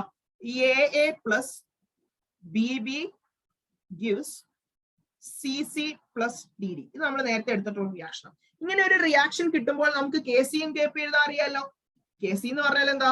ആദ്യം റൈറ്റ് സൈഡിലുള്ള കോൺസെൻട്രേഷൻ ടേംസ് സിയും അതുപോലെ ഏതാ ഡിയും പ്രോഡക്ട്സും അല്ലെ. പ്രോഡക്ട്സിന്റെ അതിന്റെ കൂടെ എന്തുകൊണ്ട് എഴുതണം? പവേഴ്സ് എഴുതണം. പവേഴ്സ് എന്ന് പറഞ്ഞാൽ സ്മോൾ ലെറ്റേഴ്സ് ഡിവൈഡഡ് ബൈ ഇനി എന്താ റൈറ്റ് സൈഡ് ലെഫ്റ്റ് സൈഡിലുള്ള റിയാക്ടൻസ് ഏതൊക്കെയാ? എയും ബിയും. എയും ബിയും. എയുടെ പവർ എ, ബിയുടെ പവർ ബി അല്ലെ, കാരണം കോഎഫിഷ്യൻസ് അതാ. ഇതാണ് KC എന്ന് പറയുന്നത്. ഇക്വേഷൻ നമ്പർ 1 എന്നൊക്കെ വേണമെങ്കിൽ വീട്ടിൽ കൊടുക്കാം, നിർബന്ധമില്ല. ഇനി അടുത്ത KP ആണെങ്കിലോ, KCയുടെ സ്ഥാനത്ത് ഞാൻ KP എന്നാ എഴുതുന്നെങ്കിലോ എന്തുവരും? KP എന്നാവുകയാണെങ്കിൽ ഇവിടെ ശ്രദ്ധിച്ചേ, എന്തുവരും? KP എന്നാ എഴുതുന്നെങ്കിൽ സിയുടെ സ്ഥാനത്ത് നമ്മൾ എന്തെഴുതും? P എന്ന് കൊടുക്കും അല്ലെ, pressure in terms of pressure. അപ്പൊ PC റൈസ് ടു C അതുപോലെ എന്നതാ PD raise to D divided by എന്തുവരും? PA raise to A into എന്താ?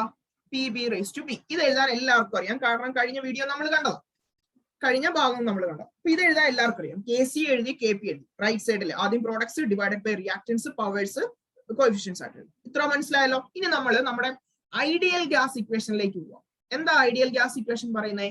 ഐഡിയൽ ഗ്യാസ് ഇക്വേഷൻ എന്ന് പറഞ്ഞാൽ PV is equal to nRT. എല്ലാവരും കേട്ടിട്ടുള്ള ഇക്വേഷൻ ആണ് ഐഡിയൽ ഗ്യാസ് ഇക്വേഷൻ. ഞാൻ ചെയ്യാൻ വേണ്ടി പോകുന്നത് P നെ അവിടെ നിർത്തി, N എഴുതി, R എഴുതി, T എഴുതി.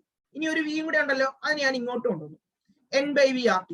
ഈ N/V എന്ന് പറഞ്ഞാൽ എന്താ? Number of moles divided by volume. എന്താ? Number of moles divided by volume, concentration. എന്താണ് N/V എന്ന് പറഞ്ഞാൽ? എന്തിനോട് ഈക്വല? കോൺസെൻട്രേഷൻ. N എന്ന് പറഞ്ഞാൽ നമ്പർ ഓഫ് മോൾസ് അല്ലെ, ഡിവൈഡഡ് ബൈ വോളിയം. ഈ number of moles by volume എന്ന് പറഞ്ഞാൽ ആക്ച്വലി മൊളാരിറ്റിയാ. മൊളാരിറ്റി എന്ന് പറഞ്ഞാൽ ഒരു കോൺസെൻട്രേഷൻ അല്ലേ. ആക്ച്വലി എന്താണ് molarity? Molarity is nothing but A concentration. Molarity mole fraction ഇതെല്ലാം കോൺസെൻട്രേഷൻ ടേംസ് ഉള്ള. അപ്പൊ നമുക്ക് ജനറൽ ആയിട്ട് C എന്ന് കൊടുക്കാം, കോൺസെൻട്രേഷൻ. കാരണം ഇവിടെ നമുക്ക് KP യും KC ആയതുകൊണ്ടാണ്. ഇപ്പൊ N/V എന്ന് പറഞ്ഞാൽ എന്താണ്? C. അപ്പൊ N/V is equal to CRT. കാരണം മനസ്സിലായല്ലോ, N/V എന്ന് പറഞ്ഞാൽ കോൺസെൻട്രേഷൻ ആണ്. ഇപ്പൊ V is equal to CRT. ഇത് ജനറൽ ആയിട്ട് ഞാൻ ആ സമയത്ത് ഇത് ജനറൽ. ഇനി ഞാൻ ഫസ്റ്റ് എന്റെ PA എന്നാണെങ്കിലോ എന്തുവരും? PA എന്നാണെങ്കിലോ സിയുടെ സ്ഥാനത്ത് എന്താണ്? Concentration of A into RT. R എന്ന് പറഞ്ഞാൽ എന്താണ്? ഐഡിയൽ ഗ്യാസ് കോൺസ്റ്റന്റ്, അത് കോൺസ്റ്റന്റ്. T എന്ന് പറഞ്ഞാൽ ടെമ്പറേച്ചർ, അതും കോൺസ്റ്റന്റ് ആണ്. ഈ സമയത്ത് P യുടെ സ്ഥാനത്ത് PB എന്നാണെങ്കിലോ CBRT എന്നാവും അല്ലെ. ആ സമയത്ത് PC എന്നാണെങ്കിലോ സിയുടെ സ്ഥാനത്ത് എന്താവും? CCRT എന്നാവും അല്ലെ. ആ സമയത്ത് D എന്നാണെങ്കിലോ PD എന്നാണെങ്കിലോ എന്തുവരും? CDRT. ഇത്രയും നമുക്ക് എല്ലാവർക്കും അറിയാവേ. സംഭവം മനസ്സിലായല്ലോ. ആദ്യം ഒരു റിയാക്ഷൻ എടുത്തു, അതിൽ നിന്ന് KC യും KP യും എഴുതി. KC യും KP എഴുതാൻ നമുക്ക് എല്ലാവർക്കും അറിയാം. പിന്നെ PV is equal to nRT എന്ന് പറഞ്ഞ ഇക്വേഷൻ എടുത്തു. P is equal to N/V/RT എടുത്തു. N/V എന്ന് പറഞ്ഞാൽ CRT ആണ്, ജനറൽ ആണത്. ഇനി നമ്മൾ ഓരോന്നായിട്ട് എടുക്കുവാണെങ്കിൽ PA is equal to CART, PB is equal to CBRT, PC is equal to CCRT, PD is equal to CDRT. ഇനി ചെയ്യാൻ വേണ്ടി പോകുന്ന കാര്യം ശ്രദ്ധിച്ചുകൊണ്ടോണം. ഞാൻ ഇപ്പൊ എനിക്ക് കിട്ടിയില്ലേ PA, PB, PC, PR, PD, അതെല്ലാം കൊണ്ട് ഞാൻ സെക്കൻഡ് ഇക്വേഷനിൽ കൊണ്ട് സബ്സ്റ്റിറ്റ്യൂട്ട് ചെയ്യാൻ പോകും. ഈ ഇപ്പൊ കണ്ടുപിടിച്ച പ്രഷറിന്റെ എല്ലാം കൊണ്ട് ഞാൻ എവിടെ കൊണ്ട് സബ്സ്റ്റിറ്റ്യൂട്ട് ചെയ്യാൻ പോവാ? സെക്കൻഡ് ഇക്വേഷൻ കൊണ്ട് സബ്സ്റ്റിറ്റ്യൂട്ട് ചെയ്യുമ്പോൾ എന്ത് വരും നോക്കിയേ. ഞാനത് മാറ്റുവാണ്. ഡൗട്ട് ഉള്ളവർ ഇടയ്ക്ക് തിരിഞ്ഞു നോക്കിയിട്ടാണെങ്കിലും പഠിച്ചേക്കണം കേട്ടോ. ഞാൻ നേരെ പോവാണ്. Substitute these values. സബ്സ്റ്റിറ്റ്യൂട്ട് ഏതൊക്കെയാ? ഈ ദീസ് വാല്യൂസ് എന്ന് ഉദ്ദേശിക്കുന്നത് ഏതൊക്കെയാ? Substitute PA, PB, PC, PD. എങ്ങോട്ടാ? In second equation. മനസ്സിലായല്ലോ. അപ്പൊ എന്ത് വരും? KP is equal to PA എന്നായിരുന്നു. P യുടെ സ്ഥാനത്ത് നമുക്ക് എന്ത് കൊടുക്കാം? CART എന്ന് കൊടുക്കാമല്ലോ. അതിന്റെ മുകളിൽ എന്താ ഉണ്ട്? അതിന്റെ മുകളിൽ ഒരു C ഉണ്ട്. അടുത്ത CDRT എന്നായിരുന്നു അല്ലെ. P റൈസ് ടു D എന്നായിരുന്നു. ഇപ്പൊ എന്ത് വരും? D യുടെ സ്ഥാനത്ത് എന്ത് കൊടുക്കണം? PD അല്ലേ. ഇപ്പൊ PD യുടെ സ്ഥാനത്ത് എന്ത് കൊടുക്കണം? CDRT റൈസ് ടു എത്രയാണ്? D എന്ന് പറഞ്ഞാൽ സ്മോൾ ലെറ്റർ D ആണ്, ഡിവൈഡഡ് ബൈ അടുത്ത എന്തായിരുന്നു? PA എന്നായിരുന്നു. PA യുടെ സ്ഥാനത്ത് നമ്മൾ എന്ത് കൊടുക്കും? ഒരു മിനിറ്റ്, ഒരു ചെറിയൊരു മിസ്റ്റേക്ക് ഞാൻ വരുത്തിയിട്ടുണ്ട്. എന്താണ്? യെസ്, ഇവിടെ CA അല്ല, ഇവിടെ എന്ത് കൊടുക്കണം? ഇവിടെ CCRT. ഇവിടെയാണ് താഴെ എന്ത് വരുന്നത്? CA, R T raise to A. ഇവിടെയോ വീണ്ടും അടുത്ത പി ബി എന്നായിരുന്നു. പി ബിയുടെ സ്ഥാനത്ത് എന്താവും? C B R T raise to B. C B R T raise to B. മനസ്സിലായല്ലോ? സ്മോൾ ലെറ്റേഴ്സ് ആണ്. പവേഴ്സ് ആക്കി എഴുതുമ്പോൾ നമ്മൾ എന്ത് കൊടുക്കണം? Small letters. അപ്പൊ ഒന്നുകൂടെ നോക്കിയേ, K P is equal to P, ഇങ്ങനെയായിരുന്നു നേരത്തെ കിടന്നത്. K P is equal to എന്തായിരുന്നു? P A raise to A എന്തായിരുന്നു? P B raise to, sorry P അല്ല, P C raise to C, P D raise to D divided by P A raise to A, P B raise to B. ഇങ്ങനെയായിരുന്നു കിടന്നത്. കണ്ടോ? അപ്പൊ നമ്മൾ ആ P സിയുടെ സ്ഥാനത്ത് എന്താക്കി? C C R T raise to C എന്നാക്കി. പി ഡിയുടെ സ്ഥാനത്ത് എന്താക്കി? C D raise to C D R T raise to D എന്നാക്കി. പി എയുടെ സ്ഥാനത്ത് എന്താക്കി? C A R T raise to A എന്നാക്കി. പി ബിയുടെ സ്ഥാനത്ത് എന്താക്കി? C B R T raise to B. ഇത് നോക്കി, ഇനി ചെയ്യാൻ വേണ്ടി പോകുന്നു. ശ്രദ്ധിച്ചോണേ, ഇവിടെ ഞാൻ സി സി എടുത്തു, സി ഡി എടുത്തു, സി എ എടുത്തു, സി ബി എടുത്തു. ഇപ്പൊ എന്ത് വരും? C C raise to C, പിന്നെ എന്താ? C D raise to D divided by എന്തുണ്ട്? C A raise to A, C B raise to B. ബാക്കി എന്നാ ഉണ്ട്? ഇവിടെ ഒരു ആർ ടി ഉണ്ട്, ഇവിടെ ഒരു ആർ ടി ഉണ്ട്, ഇവിടെ ആർ ടി ഉണ്ട്, ഇവിടെ ഉണ്ട്. ആദ്യം ഞാൻ എല്ലായിടത്തും ഫസ്റ്റ് ടേംസ് എടുത്തു. C C raise to C, C D raise to D, C A raise to A, C B raise to B. എല്ലാത്തിലും ആദ്യത്തെ ടേംസ്. ഇനി രണ്ടാമത്തെ ടേംസ് എടുത്തേ. രണ്ടാമത്തെ ഏതാ? R T. ഇവിടെ ആർ ടിയുടെ പവർ എത്രയാ? സി. ഇവിടെയോ ആർ ടിയുടെ പവർ എത്രയാ? ഡി ഡിവൈഡഡ് ബൈ താഴെയോ R T raise to A, ഇവിടെയോ ആർ ടി റേസ് ടു. ഇപ്പൊ മനസ്സിലായല്ലോ? ഇനി നോക്കിയേ, എനിക്ക് ഇതിനെ ഇങ്ങനെ എഴുതാവോ? ഈ C C raise to C എന്ന് പറഞ്ഞാൽ കോൺസെൻട്രേഷന്റെ പവർ സി എന്നല്ലേ? അപ്പൊ എനിക്ക് വേണമെങ്കിൽ ഇങ്ങനെ എഴുതാലോ, concentration of power C raise to C എന്ന് എഴുതാലോ. ഇത് ഡി ആണെങ്കിലോ concentration of D raise to D എന്ന് എഴുതാലോ. ഇതെല്ലാം കോൺസെൻട്രേഷൻ ആണല്ലോ, പവർ ഡി. താഴെയോ concentration of A power A എന്ന് എഴുതാലോ. അതേപോലെ concentration of B power B എന്ന് എഴുതാലോ. ഇതിന് പകരമാ. ഇനി നോക്കിയേ, ഇവിടെയോ ആർ ടി റേസ് ടു, മുകളില് A raise to M into A raise to N. എന്താ മക്കളെ? A raise to M into A raise to N, A raise to M plus N. Same base ആണെങ്കിൽ ഇവിടെ സെയിം ബേസ്, ഇവിടെ R T, ഇവിടെ R T, same base ആണെങ്കിൽ കൂട്ടാൻ പറ്റും. അപ്പൊ ആർ ടി റേസ് ടു എന്ത് വരും? C plus T. താഴെയോ അതേപോലെ തന്നെ സെയിം ബേസ്, മുകളിലെ പവർ കൂട്ടാം, R T raise to A plus B എന്ന് കിട്ടും. ഇപ്പൊ കണ്ടോ, ഈ ക്വസ്റ്റൻ ഇങ്ങനെ ആയേ. ഇനി ചേഞ്ച് ചെയ്യാൻ പോകുന്നത് എന്നാന്ന് ശ്രദ്ധിച്ചോണേ. ഇനി ചേഞ്ച് ചെയ്യാൻ വേണ്ടി പോകുന്നത് ശ്രദ്ധിച്ചോണം. ഇപ്പൊ നമുക്ക് K P is equal to ഇങ്ങനെയാണ് കിട്ടിയിരിക്കുന്നത്. ചേഞ്ച് ചെയ്യാൻ വേണ്ടി പോകുന്നത് K P is equal to ഇതെന്ന് പറഞ്ഞാൽ എന്താ? C raise to C, D raise to D divided by A raise to A, B raise to B. നമ്മുടെ ഇക്വേഷൻ നമ്പർ 1 അല്ലേ? ഇക്വേഷൻ നമ്പർ 1 എന്ന് പറഞ്ഞാൽ എന്താ? K C. അതിന്റെ ലെഫ്റ്റ് സൈഡ് എന്തായിരുന്നു? കെ സി എന്നല്ലേ? അപ്പൊ K C is equal to ഇതായിരുന്നു, is equal to R T into C plus D. ഇവിടെ നോക്കി, A raise to M into A raise to N എന്ന് പറഞ്ഞാൽ A raise to M plus N. അതേപോലെ തന്നെ A raise to M divided by A raise to N എന്ന് പറഞ്ഞാൽ എന്താ? A raise to M minus. 8ാം ക്ലാസ്സിൽ നമ്മൾ പഠിക്കുന്ന ഡിവൈഡ് ചെയ്യുമ്പോൾ സബ്ട്രാക്ട് ചെയ്യും. അപ്പം ഇവിടെ സി പ്ലസ് ഡി എന്ന് പറഞ്ഞാൽ ഇതുണ്ട്. രണ്ടിന്റെയും സെയിം ബേസ് ആണല്ലോ, സെയിം ബേസ് ആണല്ലോ. പവേഴ്സ് മാത്രമേ വ്യത്യാസം. മുകളിൽ സി പ്ലസ് ഡി, താഴെ പ്ലസ് ഡി. അത് രണ്ടും കൂടെ എന്ത് ചെയ്യും? സബ്ട്രാക്ട് ചെയ്യും. അപ്പൊ സി പ്ലസ് ഡി മൈനസ് എന്ത് കൊടുക്കണം? A plus D. C plus D minus A plus D. ഇനി നോക്കിയേ, K P is equal to K C into R T raise to. നോക്കിയേ, ആർ ടി റേസ് ടു. ഈ C plus D minus A plus ബിക്ക് ഞാനൊരു notation കൊടുക്കും, delta N. ഇതാണ് നമ്മുടെ ഇത് relationship between K P and K C. അപ്പൊ ഈ ഡെൽറ്റ എൻ എന്ന് പറഞ്ഞാൽ എന്താ? C plus D minus A plus B. ഇപ്പൊ റിലേഷൻ മനസ്സിലായല്ലോ? K P is equal to K C into R T raise to delta N. ഇതിനകത്ത് നിന്ന് delta N എന്ന് പറഞ്ഞാൽ എന്താണ്? സി പ്ലസ് ഡി മൈനസ് എന്താണ്? A plus B. അതായത് C plus D എന്ന് പറഞ്ഞാൽ എന്താ? നമ്മുടെ റൈറ്റ് സൈഡിലെ പ്രോഡക്ട്സിന്റെ നമ്പർ ഓഫ് മോൾസ്. അപ്പൊ number of moles of gaseous product ഏതാ? ഗേഷ്യസ് ആയിരിക്കണേ, എല്ലാം ഗേഷ്യസ് ആയിരിക്കണേ. Gaseous product minus number of moles of ഏതാ? റിയാക്ടൻസ്. ഇവിടെയും റിയാക്ടൻസ് തന്നെ ആയിരിക്കണം, ഗേഷ്യസ് റിയാക്ടൻസ് കേട്ടോ, ഗേഷ്യസ് റിയാക്ടൻസ്. ഇതാണ് എന്ത്? ഡെൽറ്റ എൻ എന്ന് പറയുന്നത്. ഈ റിലേഷൻ മറക്കരുത്. ഏത് റിലേഷനാ? K P is equal to K C into R T raise to delta N ഇല്ലേ? K P is equal to K C into R T raise to delta N. ഇത് important ആണ്. K P is equal to എന്താണ്? K C into R T raise to delta N. ഇത് മറക്കരുത്. ഈ question വെച്ചിട്ട് problem ചോദിക്കാം, അല്ലാതെ കുറച്ച് തിയറി പ്രോബ്ലംസ് ഉണ്ട്, അതൊക്കെ നമ്മൾ ലാസ്റ്റ് ഡിസ്കസ് ചെയ്യാം. പക്ഷെ ഇത് മനസ്സിലാക്കണം, ഡെൽറ്റ എൻ എന്ന് പറഞ്ഞാൽ എന്താണ്? C plus D minus A plus B. C plus D എന്ന് പറഞ്ഞാൽ എന്താ? Number of moles of gaseous product minus A plus B എന്ന് പറഞ്ഞാൽ എന്താ? Number of moles of gaseous reactance. മനസ്സിലായല്ലോ? ഈ പ്രൂഫ് ഇമ്പോർട്ടന്റ് ആണ്, പഠിച്ചു വെച്ചേക്കാം. ഓക്കെ, ഇനി നമുക്ക് ഇത് വെച്ചിട്ടൊരു കാര്യം അറിയാനുണ്ട്, അതെന്നാന്നുകൂടെ ഒന്ന് പറഞ്ഞു. അതായത് നമ്മളിപ്പോ പറഞ്ഞ റിലേഷനാണ്, നമ്മളിപ്പോ പറഞ്ഞ റിലേഷൻ എന്ന് പറഞ്ഞാൽ K P is equal to എന്താണ്? K C into R T raise to delta N എന്നാണ്. K P is equal to K C into R T raise to delta N എന്നാണ്. നോക്കി, ഈ ഡെൽറ്റ എന്നിനെ ഡിപ്പെൻഡ് ചെയ്യും കുറെ കാര്യങ്ങൾ. Delta N change in number of moles 0 ആവുകയാണെങ്കിൽ ഈ പവർ 0 ആവുക. ആർ ടി റേസ് ടു 0 എന്നാവും. R T raise to 0 1. അപ്പൊ K P is equal to എന്താണ്? KC എന്ന് എഴുതാം. അതായത് ഡെൽറ്റ n 0 ആകുമ്പോൾ നമുക്ക് ഇങ്ങനെ കിട്ടും RT raised to delta n സ്ഥാനത്ത് 0. ഇത് എത്രയാവും? any power raised to 0 1 അപ്പൊ KP is equal to KC1. ഇത് ഡെൽറ്റ n ന്റെ വാല്യൂ പോസിറ്റീവ് വാല്യൂ ആണെങ്കിൽ ഗ്രേറ്റർ ദാൻ 0 ആണെങ്കിൽ പോസിറ്റീവ് വാല്യൂ ആവുകയാണെങ്കിൽ നമുക്ക് എന്ത് എഴുതാൻ പറയും? KP എന്തിനോട് ഗ്രേറ്റർ ആയിരിക്കും? KC-നെ കാട്ടിയും വലുതായിരിക്കും. KP greater than KC. ആ സമയത്ത് ഡെൽറ്റ n ലെസ് ദാൻ 0 ആവുകയാണെങ്കിലോ ചെറുതാവുകയാണെങ്കിലോ നമുക്ക് എന്ത് പറയാം? KP ലെസ് ദാൻ KC എന്ന് പറയാം. ഈ മൂന്ന് കാര്യങ്ങളൂടെ ജസ്റ്റ് ഒന്ന് ഓർത്ത് വെക്കുക. Delta n is equal to 0 എന്ന് പറഞ്ഞാൽ KP is equal to KC. Delta n greater than 0 എന്ന് പറഞ്ഞാൽ പോസിറ്റീവ് വാല്യൂ ആണെങ്കിൽ 1 or 2 or 3 അങ്ങനത്തെ വല്ല വാല്യൂ ആണെങ്കിൽ എന്തായിരിക്കും? KP ഗ്രേറ്റർ ദാൻ KC ആയിരിക്കും. Delta n value less than 0 ആവുകയാണെങ്കിൽ എന്തായിരിക്കും? KP less than KC. നമുക്ക് നമ്മുടെ ഇക്വേഷൻ ആയിരുന്നു നമ്മൾ എടുത്തിട്ടുള്ള H2 plus I2 gives 2HI എന്നല്ലായിരുന്നു. എല്ലാം ഗേഷ്യസ് ആണ്.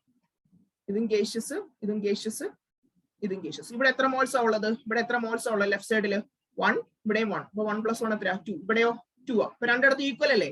ഡെൽറ്റ n എന്ന് പറഞ്ഞാൽ എന്ത് വരും? Change in number of moles ആ. 2 മൈനസ് 2 0 എന്ന് കിട്ടും. അപ്പൊ ഇവിടെ എന്തായിരിക്കും? 0 ആയ KP equal to KC. ഇനി വേറെ ഇക്വേഷൻ നോക്കിയേ. N2 plus 3H2. നോക്കിയേ, ഇത് നമ്മൾ നേരത്തെ പഠിച്ചിട്ടുള്ള equation. N2 plus 3H2 gives 2NH3. ഈ ഇക്വേഷൻ നോക്കിയേ. ഇവിടെയോ? ഇവിടെ എത്ര മോൾസ് ഉണ്ട്? എല്ലാം ഗേഷ്യസ് ആണേ. ഇവിടെയും ഗേഷ്യസ്, ഇവിടെയും ഗേഷ്യസ്, ഇവിടെയും ഗേഷ്യസ്. ഇവിടെ എത്രയാ? 1 മോള്. ഇവിടെയോ 3 മോള്. 1 3 4 ഇപ്പുറത്തോ 2 മോള്. ഇവിടെ ഏതാ?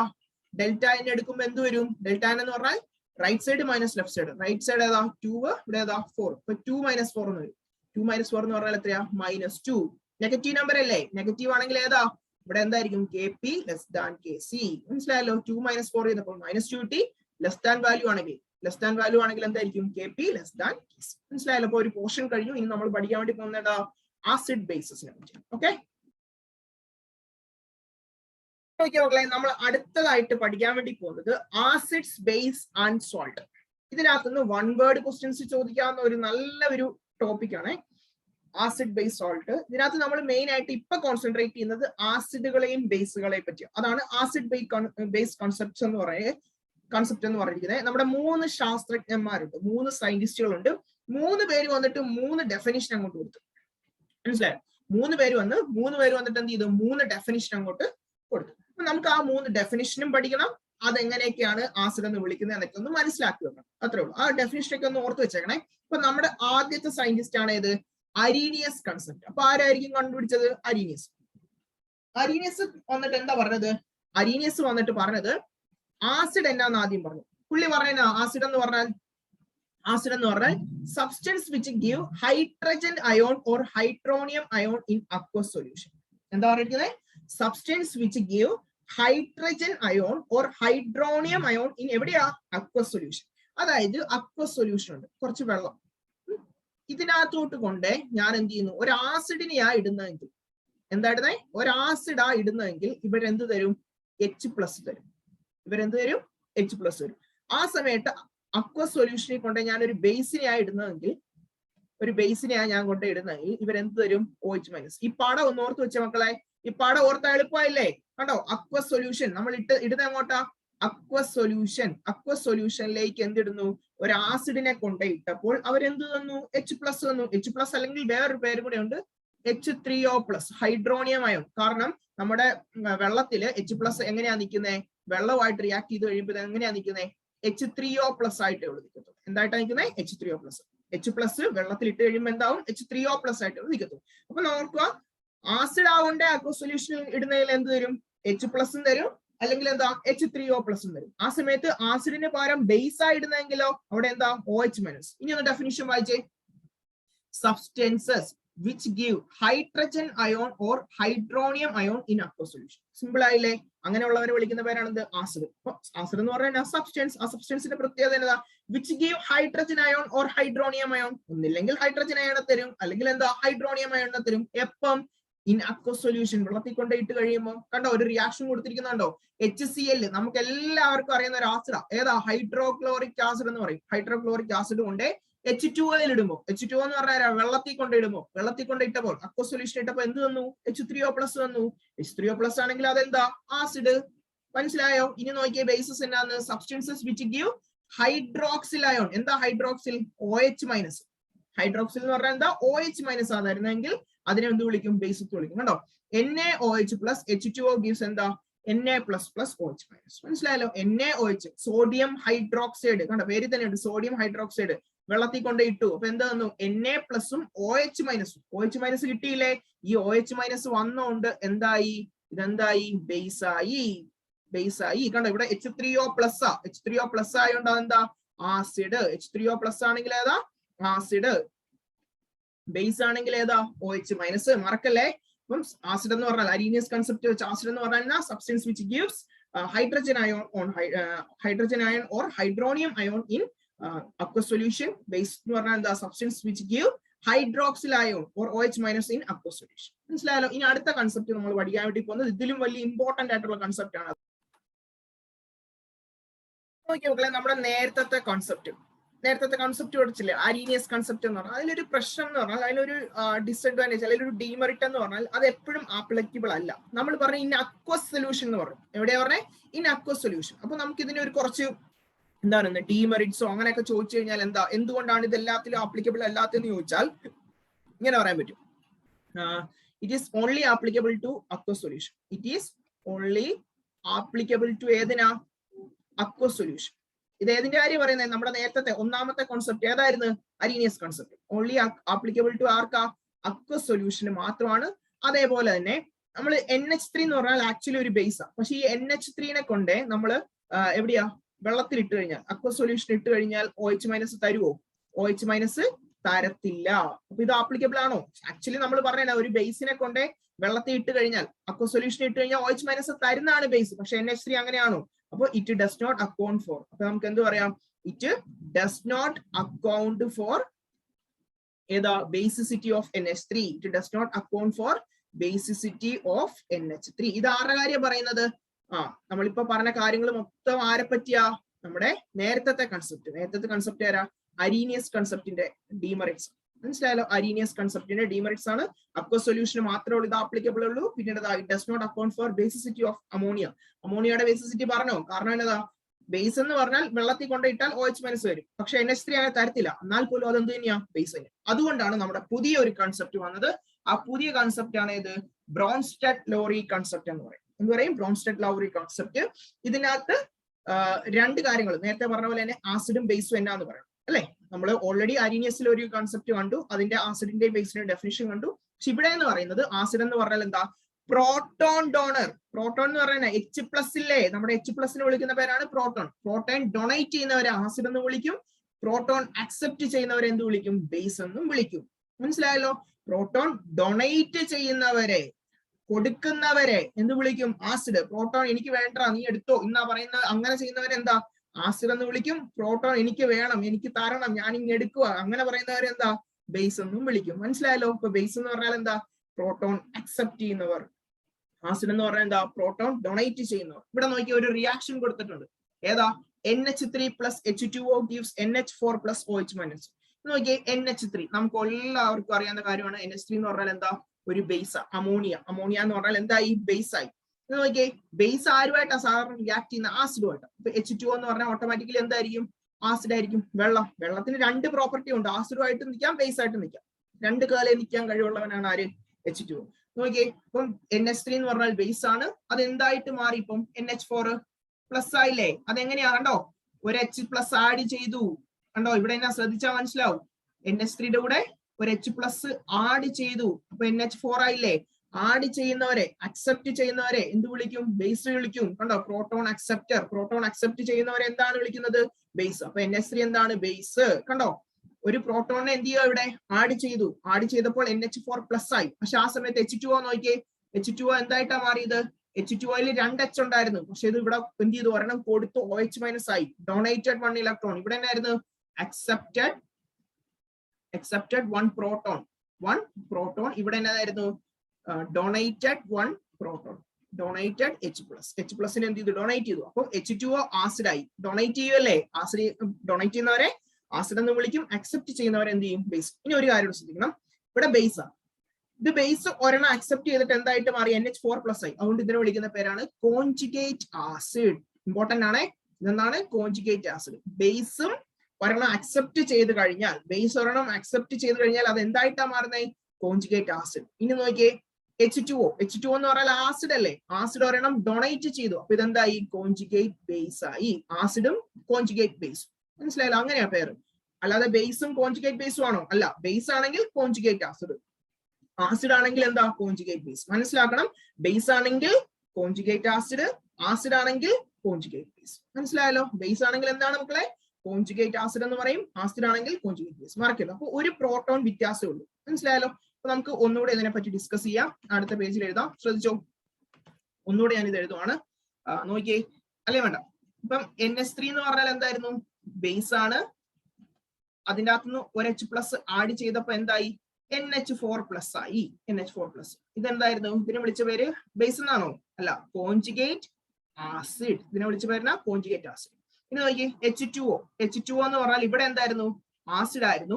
അതിൽ നിന്ന് എന്ത് പോയി, ഒരു പ്രോട്ടോൺ പോയി, ഒരെണ്ണം പ്രോട്ടോൺ പോയി. അപ്പൊ ആസിഡിൽ നിന്ന് ഒരെണ്ണം പോയി കഴിയുമ്പോൾ എന്തായി, OH- ആയി. OH- വിളിച്ച പേരാണെന്ത്, കോൺജുഗേറ്റ് ബേസ്. എന്താ വിളിച്ചത്, കോൺജുഗേറ്റ് ബേസ്. അപ്പൊ ഈ ആസിഡ് ബേസ് പെയർ ഇല്ലേ, അപ്പൊ ഈ ഇതിനെ വിളിക്കുന്ന പേരാ ആസിഡ് ബേസ് പെയർ. ഈ ആസിഡ് ബേസ് പെയർ, അതായത് ഇപ്പൊ ബേസ് ആണെങ്കിൽ കോൺജുഗേറ്റ് ആസിഡ്, ആസിഡ് ആണെങ്കിൽ കോൺജുഗേറ്റ് ബേസ്, ഈ പെയറിനെ വിളിക്കുന്ന പേരാണ് വിത്ത് എത്ര ഡിഫറൻസ് ആ, വിത്ത് difference in 1 proton. With difference in 1 proton, ഒരു പ്രോട്ടോണിന്റെ ഡിഫറൻസേ ഉള്ളൂ. കണ്ടോ, ഇവിടെ 2H, ഇവിടെ എത്ര, 1H, ഇവിടെ 3H, ഇവിടെ 4H, അത് തമ്മിലുള്ള വ്യത്യാസം ഒന്നല്ലേ. Is called conjugate base, conjugate acid base pair. ഇതിനെ വിളിക്കുന്ന പേരാണ് കോൺജുഗേറ്റ് ആസിഡ് ബേസ് പെയർ. അപ്പൊ എന്താണ് കോൺജുഗേറ്റ് ആസിഡ് ബേസ് പെയർ എന്ന് മനസ്സിലായോ? ഇത് വെച്ചിട്ട് ക്വസ്റ്റ്യൻ ചോദിക്കാം, ഒരു സാധനം തന്നിട്ട് അതിന്റെ കോൺജുഗേറ്റ് ബേസും കോൺജുഗേറ്റ് ആസിഡ് ഒക്കെ എഴുതാനായിട്ട് ചോദിക്കാം കേട്ടോ.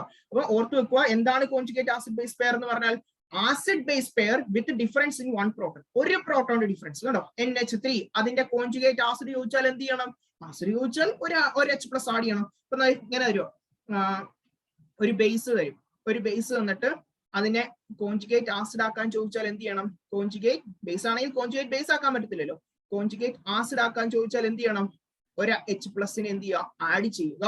ആ സമയത്ത് ആസിഡ് തന്നിട്ട് കോൺജുഗേറ്റ് ബേസ് ആക്കാൻ ചോദിച്ചാൽ എന്ത് ചെയ്യണം, ഒരെണ്ണം കുറയ്ക്കുക. കണ്ടോ, കോൺജുഗേറ്റ് ബേസ്. മനസ്സിലായല്ലോ, ഇതാണ് വ്യത്യാസം. മനസ്സിലായല്ലോ, ബേസും അതിന്റെ എന്താക്കണം, ആസിഡ് ആക്കാനായിട്ട് എന്ത് ചെയ്യണം, ഒരു H+ ആഡ് ചെയ്യുക, ആസിഡിനെ ബേസ് ആക്കാൻ, കോൺജുഗേറ്റ് ബേസ് ആക്കാൻ എന്ത് ചെയ്യണം, ഒരെണ്ണം കുറയ്ക്കുക. ഇതാണ് ആസിഡ് ബേസ് പെയർ തമ്മിലുള്ള വ്യത്യാസം എന്ന് പറയുന്നത് ഇമ്പോർട്ടന്റ് ആണ്. ഇനി നമുക്ക് വേറൊരു എക്സാമ്പിളൂടെ കാരണം എന്നാന്ന് ഞാൻ പിന്നെ പറഞ്ഞുതരാം. ഇത് കുറച്ച് കഴിയുമ്പോൾ മനസ്സിലാക്കും. നോക്കി വേറൊരു എക്സാമ്പിൾ കൂടെ. രണ്ടാമത്തെ റിയാക്ഷൻ കൊടുത്തിട്ടുണ്ട്. HCl plus H2O gives H3O plus plus Cl minus. HCl എന്ന് പറഞ്ഞാൽ എന്താ മക്കളെ, ഹൈഡ്രോക്ലോറിക് ആസിഡ് അല്ലെ. നമുക്ക് ഇതിനെ ഡയറക്റ്റ് ചെയ്ത ആസിഡ് എന്ന്, അല്ലെങ്കിൽ നമുക്ക് എന്ത് ചെയ്യാം, ചെക്ക് ചെയ്യാം.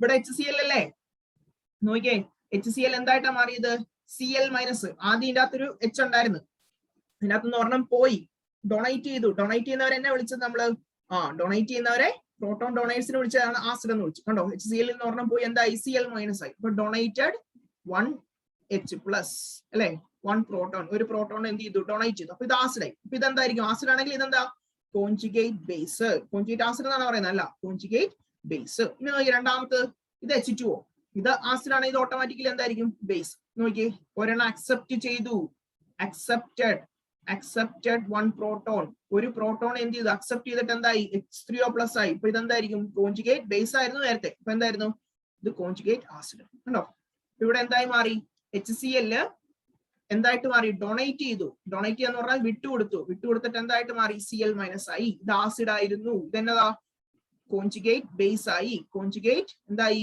ബേസ് ആയി. ആ സമയത്ത് നമ്മുടെ നേരത്തെയോ H2O എന്തായിട്ടാ മാറി, ഇവിടെ H3O+ ആയില്ലേ.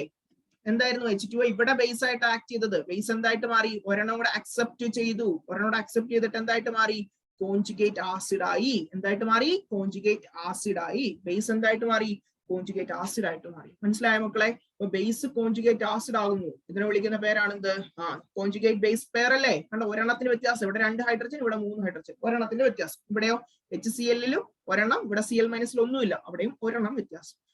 നേരത്തെ റിയാക്ഷനിൽ നമ്മൾ എന്തായിരുന്നു, നമ്മുടെ H2O ആസിഡ് ആയിരുന്നു, ഈ റിയാക്ഷനിൽ എന്തായി, H2O ബേസ് ആയി. വേറെ ആരോട് പറയാം, നമ്മുടെ ഇവിടെ HCl എന്ന് പറയുന്നത് ആസിഡാണ്. ആസിഡ് നമ്മുടെ സ്ട്രോങ് ആസിഡാണ്, നമുക്കറിയാലോ. സ്ട്രോങ് ആസിഡ് ആയിട്ടുള്ള ഒരു ആസിഡ് ആണ് എന്ത്, ഹൈഡ്രോക്ലോറിക് ആസിഡ്. ഇനി നോക്കിയേ, സ്ട്രോങ് ആസിഡ് ആണെങ്കിൽ അതിന്റെ ബേസ് എന്തായിരിക്കും? കോൺജുഗേറ്റ് ബേസ് എന്തായിരിക്കും? വീക്ക് ആയിരിക്കും. മനസ്സിലായല്ലോ? സ്ട്രോങ് ആസിഡ് ആണെങ്കിൽ വീക്ക് ബേസ്, അതുപോലെ തിരിച്ചും പറയാം, വീക്ക് ആസിഡ് ആണെങ്കിൽ സ്ട്രോങ് ബേസ്. അങ്ങനത്തെ ഒരു കോമ്പിനേഷൻ ആയിരിക്കും. ഓർത്തോണം, സ്ട്രോങ് ആസിഡ് ആണെങ്കിൽ എന്തായിരിക്കും കിട്ടുന്നത്? വീക്ക് കോൺജുഗേറ്റ് ബേസ് ആയിരിക്കും, വീക്ക് കോൺജുഗേറ്റ് ബേസ്. അതേപോലെ തന്നെ സ്ട്രോങ് ബേസ് ആണെങ്കിൽ നമുക്ക് എന്തായിരിക്കും കിട്ടുന്നത്? വീക്ക് കോൺജുഗേറ്റ് ആസിഡ് ആയിരിക്കും. തിരിച്ചും പറയാം. മനസ്സിലായാലോ? അങ്ങനെയും പറയാം. ഇതാണ് സ്ട്രോങ് ആസിഡ് ആണെങ്കിൽ weak conjugate base, strong base ആണെങ്കിൽ വീക്ക് കോൺജുഗേറ്റ് ആസിഡ്. ഇനി വേറൊരു കാര്യം കൂടെ പറയാം.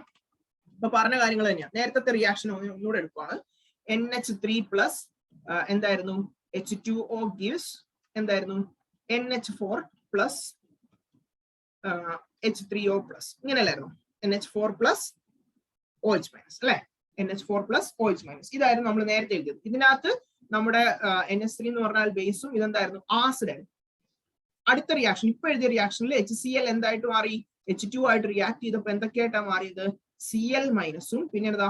H3O+ ആയിട്ടാണ് മാറിയത്. ഇവിടെ നോക്കിയേ, H2O എന്ന് പറഞ്ഞാൽ എന്താ? നമ്മൾ ആക്ട് ചെയ്ത് ഇവിടെ ബേസ് ആയിട്ടാണ്. ഇത് ആസിഡും ഇതെന്താ? ബേസ്. കണ്ടോ? ഒരിടത്ത് H2O ആസിഡും ഒരിടത്ത് എന്താ? H2O base. അപ്പൊ ഈ H2O പ്രത്യേകത എന്നതാ? H2O അല്ലെങ്കിൽ എന്നതാ വിളിക്കുന്ന വേറെ പേരെന്നാ? Water can act as both acid and base. ഇതിന് രണ്ടും എന്തിനൊക്കെ ആയിട്ട് ആക്ട് ചെയ്യാൻ പറ്റും? ആസിഡ് ആയിട്ട് ആക്ട് ചെയ്യാൻ പറ്റും, ബേസും ആയിട്ട് ആക്ട് ചെയ്യാൻ പറ്റും. So it is called amphoteric substance. ഇതിനെ വിളിക്കുന്ന പേരെന്നാ? Amphoteric substance. എന്തുകൊണ്ടാണ് വാട്ടർ എന്താന്ന് ചോദിച്ചാൽ എന്താ? ആംഫോട്ടറിക് സബ്സ്റ്റൻസ് എന്ന് ചോദിച്ചാൽ എന്താ? ഇത് നമ്മൾ അങ്ങോട്ട് ഡിഫൈൻ ചെയ്യണം. H2O can act as both acid and base. Acid ആയിട്ടും ആക്ട് ചെയ്യാം, ബേസ് ആയിട്ട് ആക്ട് ചെയ്യാം. So it is called amphoteric substance. നമ്മളോട് പ്രൂവ് ചെയ്യാൻ ചോദിച്ചാൽ നമ്മൾ എന്ത് ചെയ്യണം? ഈ രണ്ട് ഇക്വേഷൻ അങ്ങോട്ട് എഴുതി വെക്കണം. എന്നിട്ട് പറയണം എന്താ? H2O can act as both acid and base. So it is called amphoteric in substance. മനസ്സിലായല്ലോ? ബ്രൗൺസ്റ്റഡ് ലോറി കൺസെപ്റ്റ് മനസ്സിലായല്ലോ? ഇനിയും കുറച്ച് എക്സാമ്പിൾ ഉണ്ട്. അത് ഞാൻ എന്ത് ചെയ്യാം? പ്രീവിയസ് ഇയർ ക്വസ്റ്റ്യൻസ് ചെയ്യുമ്പോൾ ഡിസ്കസ് ചെയ്യാം. ഓക്കെ, ഇനി നമ്മുടെ മൂന്നാമത്തെ കൺസെപ്റ്റിലേക്ക് പോകാം. ഓക്കെ മക്കളെ, നമ്മുടെ മൂന്നാമത്തെ കൺസെപ്റ്റ് ആണ്. ഇത് സിമ്പിൾ ആയിട്ടുള്ള കൺസെപ്റ്റാണ്. പക്ഷേ ഏറ്റവും ഇമ്പോർട്ടന്റ് ആയിട്ടുള്ള കൺസെപ്റ്റ് ഏതാന്ന് ചോദിച്ചാൽ ഞാൻ പറയും രണ്ടാമത്തെ കൺസെപ്റ്റ്. നമ്മൾ കുറച്ചു മുമ്പേ പഠിച്ചില്ലേ? ഏതായിരുന്നു? ബ്രൗൺസ്റ്റഡ് ലോറി കൺസെപ്റ്റ് ആണ്. ഇത് മൂന്നാമത്തെ കൺസെപ്റ്റ്. ഇതിൽ നിന്ന് ചോദിക്കാവുന്നത് എന്താണ് ആസിഡ് ബേസ് എന്ന് ചോദിക്കാം, അക്കോർഡിംഗ് ടു ലിവിസ് കൺസെപ്റ്റ്. അതുപോലെ തന്നെ അതിന്റെ എക്സാമ്പിൾസും ചോദിക്കാം. നോക്കിയേ, ആസിഡ് എന്ന് പറഞ്ഞാൽ എന്താ? It is an electron pair acceptor. Electron പെയറിനെ എന്ത് ചെയ്യുക? അക്സെപ്റ്റ് ചെയ്യുക. പ്രോട്ടോണിനെ ഡൊണേറ്റ് ചെയ്യുന്നവര് ഇലക്ട്രോണിനെ അക്സെപ്റ്റ്. രണ്ടും സൈൻ ആണ്. രണ്ട് സൈനാണ്. പ്രോട്ടോണിനെ ഡൊണേറ്റ് ചെയ്യുന്നവരെ ആസിഡ് എന്നും ഇലക്ട്രോണിനെ അക്സെപ്റ്റ് ചെയ്യുന്നവരെ എന്താണ്? ആസിഡ് എന്നും വിളിക്കും. അപ്പൊ ആസിഡിന്റെ രണ്ട് ഡെഫിനിഷൻ ഓർത്ത് വെച്ചേ. Proton donates, electron acceptors. മനസ്സിലായല്ലോ? ഇനി ലൂയിസ് ആയിട്ട് നമ്മൾ ഇവരെ എന്ത് വിളിക്കും? ലൂയിസ് ആസിഡ് എന്ന് വിളിക്കും. ബേസസിനെയോ ഇലക്ട്രോൺ പെയർ ഡോണേഴ്സ് എന്ന് വിളിക്കും. ബേസസിനെ എന്ത് വിളിക്കും? ഇലക്ട്രോൺ പെയർ ഡോണേഴ്സ് എന്ന് വിളിക്കും. അതിനതാ നമ്മൾ പ്രോട്ടോണിനെ അക്സെപ്റ്റ് ചെയ്യുന്നവരെയാണ് ബേസ് എന്ന് വിളിച്ചത്. പ്രോട്ടോൺ എന്ന് പറഞ്ഞാൽ പോസിറ്റീവ് ചാർജ്, അതിനെ അക്സെപ്റ്റ് ചെയ്യുന്നവര്. പക്ഷെ ബേസിസ് എന്ന് പറയുന്നത് ഇലക്ട്രോൺ പെയർ ഡൊണേറ്റ്സിനെ വിളിക്കുന്നവരാണ്. അതിനെ വിളിക്കുന്ന പേരാണെന്ത്? ലൂയിസ് ബേസസ് എന്ന് വിളിക്കും. മനസ്സിലായല്ലോ? അപ്പൊ ആസിഡ് എന്ന് പറഞ്ഞാൽ ലൂയിസ് ആസിഡ്, ബേസിസ് എന്ന് പറഞ്ഞാൽ എന്താ? Luis base. കാരണം ആരാ കണ്ടുപിടിച്ചത്? ലൂയിസാ. ഇപ്പൊ നിങ്ങളാ കണ്ടുപിടിച്ചിരുന്നെങ്കിൽ എന്തോ വന്നേനെ?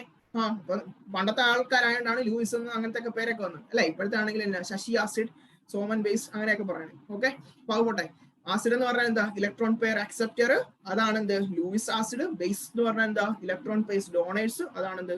ലൂയിസ് ബേസ് എന്ന് പറയുന്നത്. ഇനി ഇത് ചുമ്മാ ഇത് ലൂയിസ് ആസിഡും ലൂയിസ് ബേസ് ആയിട്ടൊന്നും നിൽക്കത്തൊന്നുമില്ല. ലൂയിസ് ആസിഡ് ആവണമെങ്കിൽ അവർക്ക് എന്ത് വേണം? വേക്കന്റ് ഓർബിറ്റൽസ് വേണം. അവർക്ക് എന്ത് വേണം? Vacant orbitals. കുറച്ച് ഓർബിറ്റൽസ് വേക്കന്റ് ആണ്. ഇതൊക്കെ നമ്മൾ നാലാമത്തെ ചാപ്റ്ററിൽ പഠിക്കുന്നു. ഈ ബേസിസ് എന്ന് പറഞ്ഞാലോ അവർക്ക് എന്ത് വേണം? ലോൺ പെയർ ഓഫ് ഇലക്ട്രോൺസ് വേണം. Lone pair of electrons. ഓർക്കണം, ആസിഡ് ആയിട്ട് നിൽക്കണമെങ്കിൽ അതിന് എന്ത് വേണം? വേക്കന്റ് ഓർബിറ്റൽസ് വേണം.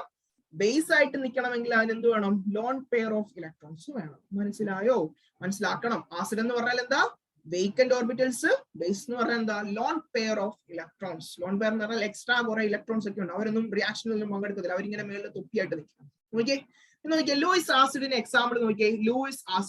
ലൂയിസ് ആസിഡിന് എക്സാമ്പിൾസ് ആയിട്ട് കൊടുത്തിരിക്കുന്ന ആരൊക്കെയാ? BF3, നമ്മുടെ ബോറോൺ ട്രൈഫ്ലൂറൈഡ്, അലൂമിനിയം ക്ലോറൈഡ്, പിന്നെ എല്ലാ പോസിറ്റീവ് നമ്പേഴ്സും. പോസിറ്റീവ് എന്ന് പറഞ്ഞാൽ കാറ്റോൺസ് അല്ലേ? അപ്പൊ കാറ്റോൺ H+, CO3+, Mg2+, ഇവരെല്ലാം എന്താ?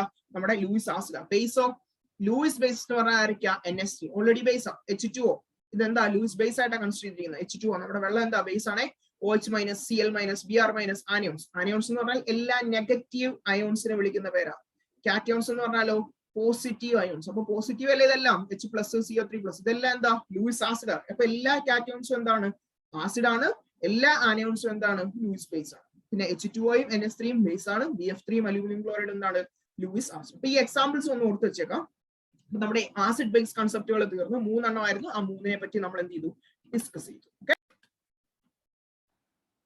ഓക്കെ, അടുത്ത ഒരു ഇമ്പോർട്ടന്റ് ആയിട്ടുള്ള ഒരു പോർഷൻ ആണ് അയണൈസേഷൻ കോൺസെൻട്രേഷനോ അയണൈസേഷൻ കോൺസ്റ്റന്റ് ഓഫ് വാട്ടർ അല്ലെങ്കിൽ ionic product of water. Direct 1 മാർക്കിന് ചോദിക്കാവുന്ന ക്വസ്റ്റ്യൻ ആണ്. What is mean by ionic product of water? ശ്രദ്ധിച്ചോ, നമ്മുടെ വെള്ളം ഇലക്ട്രോലൈസ് ചെയ്ത് കഴിയുമ്പോൾ എന്ത് കിട്ടും? H2O ഇലക്ട്രോലൈസ് ചെയ്ത് കഴിഞ്ഞാൽ H+ഉം OH- ആയിട്ടാണ് നിൽക്കുന്നത് അല്ലെ. നമ്മൾ ഓൾറെഡി അറിയാവുന്ന കാര്യമാണ്. എന്ത്, നമ്മുടെ H2O ഇലക്ട്രോളിസിസ് ചെയ്ത് കഴിഞ്ഞാൽ എന്ത് കിട്ടും? H+ഉം OH-. നമുക്കറിയാം ഇതിന്റെ നമ്മൾ KS വാല്യൂ എഴുതിയാൽ, അതായത് KC വാല്യൂ എഴുതുവാണെങ്കിൽ നമ്മൾ എന്ത് എഴുതും? അതായത് KC എന്ന് പറഞ്ഞാൽ അറിയാം, ഇക്വിലിബ്രിയം കോൺസ്റ്റന്റ് എഴുതുവാണെങ്കിൽ നമ്മൾ ആദ്യം പഠിച്ചിട്ടുള്ള H+, പിന്നെ ഏതാ OH-, പ്ലസ് അകത്താണ് ഇതില്ല, OH- ഡിവൈഡഡ് ബൈ H2O. ഇതാണല്ലോ നമ്മുടെ ഇക്വിലിബ്രിയം കോൺസ്റ്റന്റ് എന്ന് പറഞ്ഞാൽ. ഇക്വിലിബ്രിയം കോൺസ്റ്റന്റ് എന്ന് പറഞ്ഞാൽ ആദ്യം പ്രോഡക്റ്റ് സൈഡിലുള്ള H+ഉം OH- കോൺസെൻട്രേഷൻ ഡിവൈഡഡ് ബൈ നമ്മുടെ വാട്ടറിന്റെ കോൺസെൻട്രേഷൻ. ഇതാണ് KC എന്ന് പറഞ്ഞാൽ. ഇനി നമ്മൾ ഇതിനെ എന്ത് ചെയ്യാൻ പോവാ? നമുക്കറിയാം വെള്ളത്തിന്റെ കോൺസെൻട്രേഷൻ എന്ന് പറഞ്ഞാൽ നമ്മൾ എടുക്കുന്ന എത്രയാ? 1 ആക്കിയാണ്. വെള്ളത്തിന്റെ കോൺസെൻട്രേഷൻ എത്രയാക്കി എടുക്കുന്നത്? 1 ആക്കി. അപ്പൊ ഇതെന്ത് വരും? KCക്ക് പകരം എന്ത് എഴുതും? K = നോക്കിയേ, താഴത്തെ 1, H+, ഇവിടെ എന്നതാ OH-. താഴെ വല്ല ഉണ്ടോ? ഇല്ല. ഡിവൈഡഡ് ബൈ ഇത് എത്രയാ? ഈക്വൽ ടു 1 ആവുമ്പോൾ ഡിവൈഡഡ് ബൈ 1. അപ്പൊ ഈ KC എന്നുള്ളിടത്ത് എന്താവും? KW ആവും. KC എന്നുള്ളിടത്ത് എന്താവും? KW. കാരണം എന്നാ? വെള്ളത്തിന്റെ കാര്യമാണ് ഡിസ്കസ് ചെയ്യുന്നത്. അതുകൊണ്ടാണ് ഈ KW വിളിക്കുന്ന പേരാണെന്ത്? Ionic product of water. എന്താണ് KW എന്ന് പറഞ്ഞാൽ? Ionic product of water. മനസ്സിലായല്ലോ? അയോണിക് പ്രോഡക്റ്റ് ഓഫ് വാട്ടറിനെ വിളിക്കുന്ന പേരാണെന്ത്? KW. ആ KWന്റെ ഇക്വേഷൻ ചോദിച്ചാൽ എന്നതാ? Concentration of H+ into concentration of OH-. ഇനി നമുക്ക് വേണമെങ്കിൽ H+ന് പകരം എന്തും കൊടുക്കാം? H3O+. നമ്മൾ നേരത്തെ ആസിഡും ബേസും പറഞ്ഞപ്പോൾ പറഞ്ഞില്ലായിരുന്നോ? H+ഉം H3O+ വന്നാലും കുഴപ്പമില്ല. അപ്പം H3O+ഉം OH-. അപ്പൊ KW എന്ന് പറഞ്ഞാൽ എന്താ? H+ ഇൻറ്റു OH-, അല്ലെങ്കിൽ എന്ത് കൊടുക്കാം? H3O+ into OH-. മനസ്സിലായല്ലോ? ഇത് രണ്ടും എന്താണ്? അയണൈസേഷൻ കോൺസ്റ്റന്റ് ഓഫ് വാട്ടർ എന്ന് പറയാം, അല്ലെങ്കിൽ എന്താ? അയോണിക് പ്രോഡക്റ്റ് ഓഫ് വാട്ടർ എന്ന് പറയാം. Ionic product of water KW എന്ന് പറഞ്ഞാൽ എന്താ? H3O+ into OH-. മനസ്സിലായല്ലോ? ഇനി ഇതിന്റെ ഡെഫിനിഷൻ ആയിട്ട് ചോദിച്ചാൽ എന്ത് പറയാം? What is ionic product of water എന്ന് ചോദിച്ചാൽ ഇറ്റ് ഈസ് ദ എന്താ?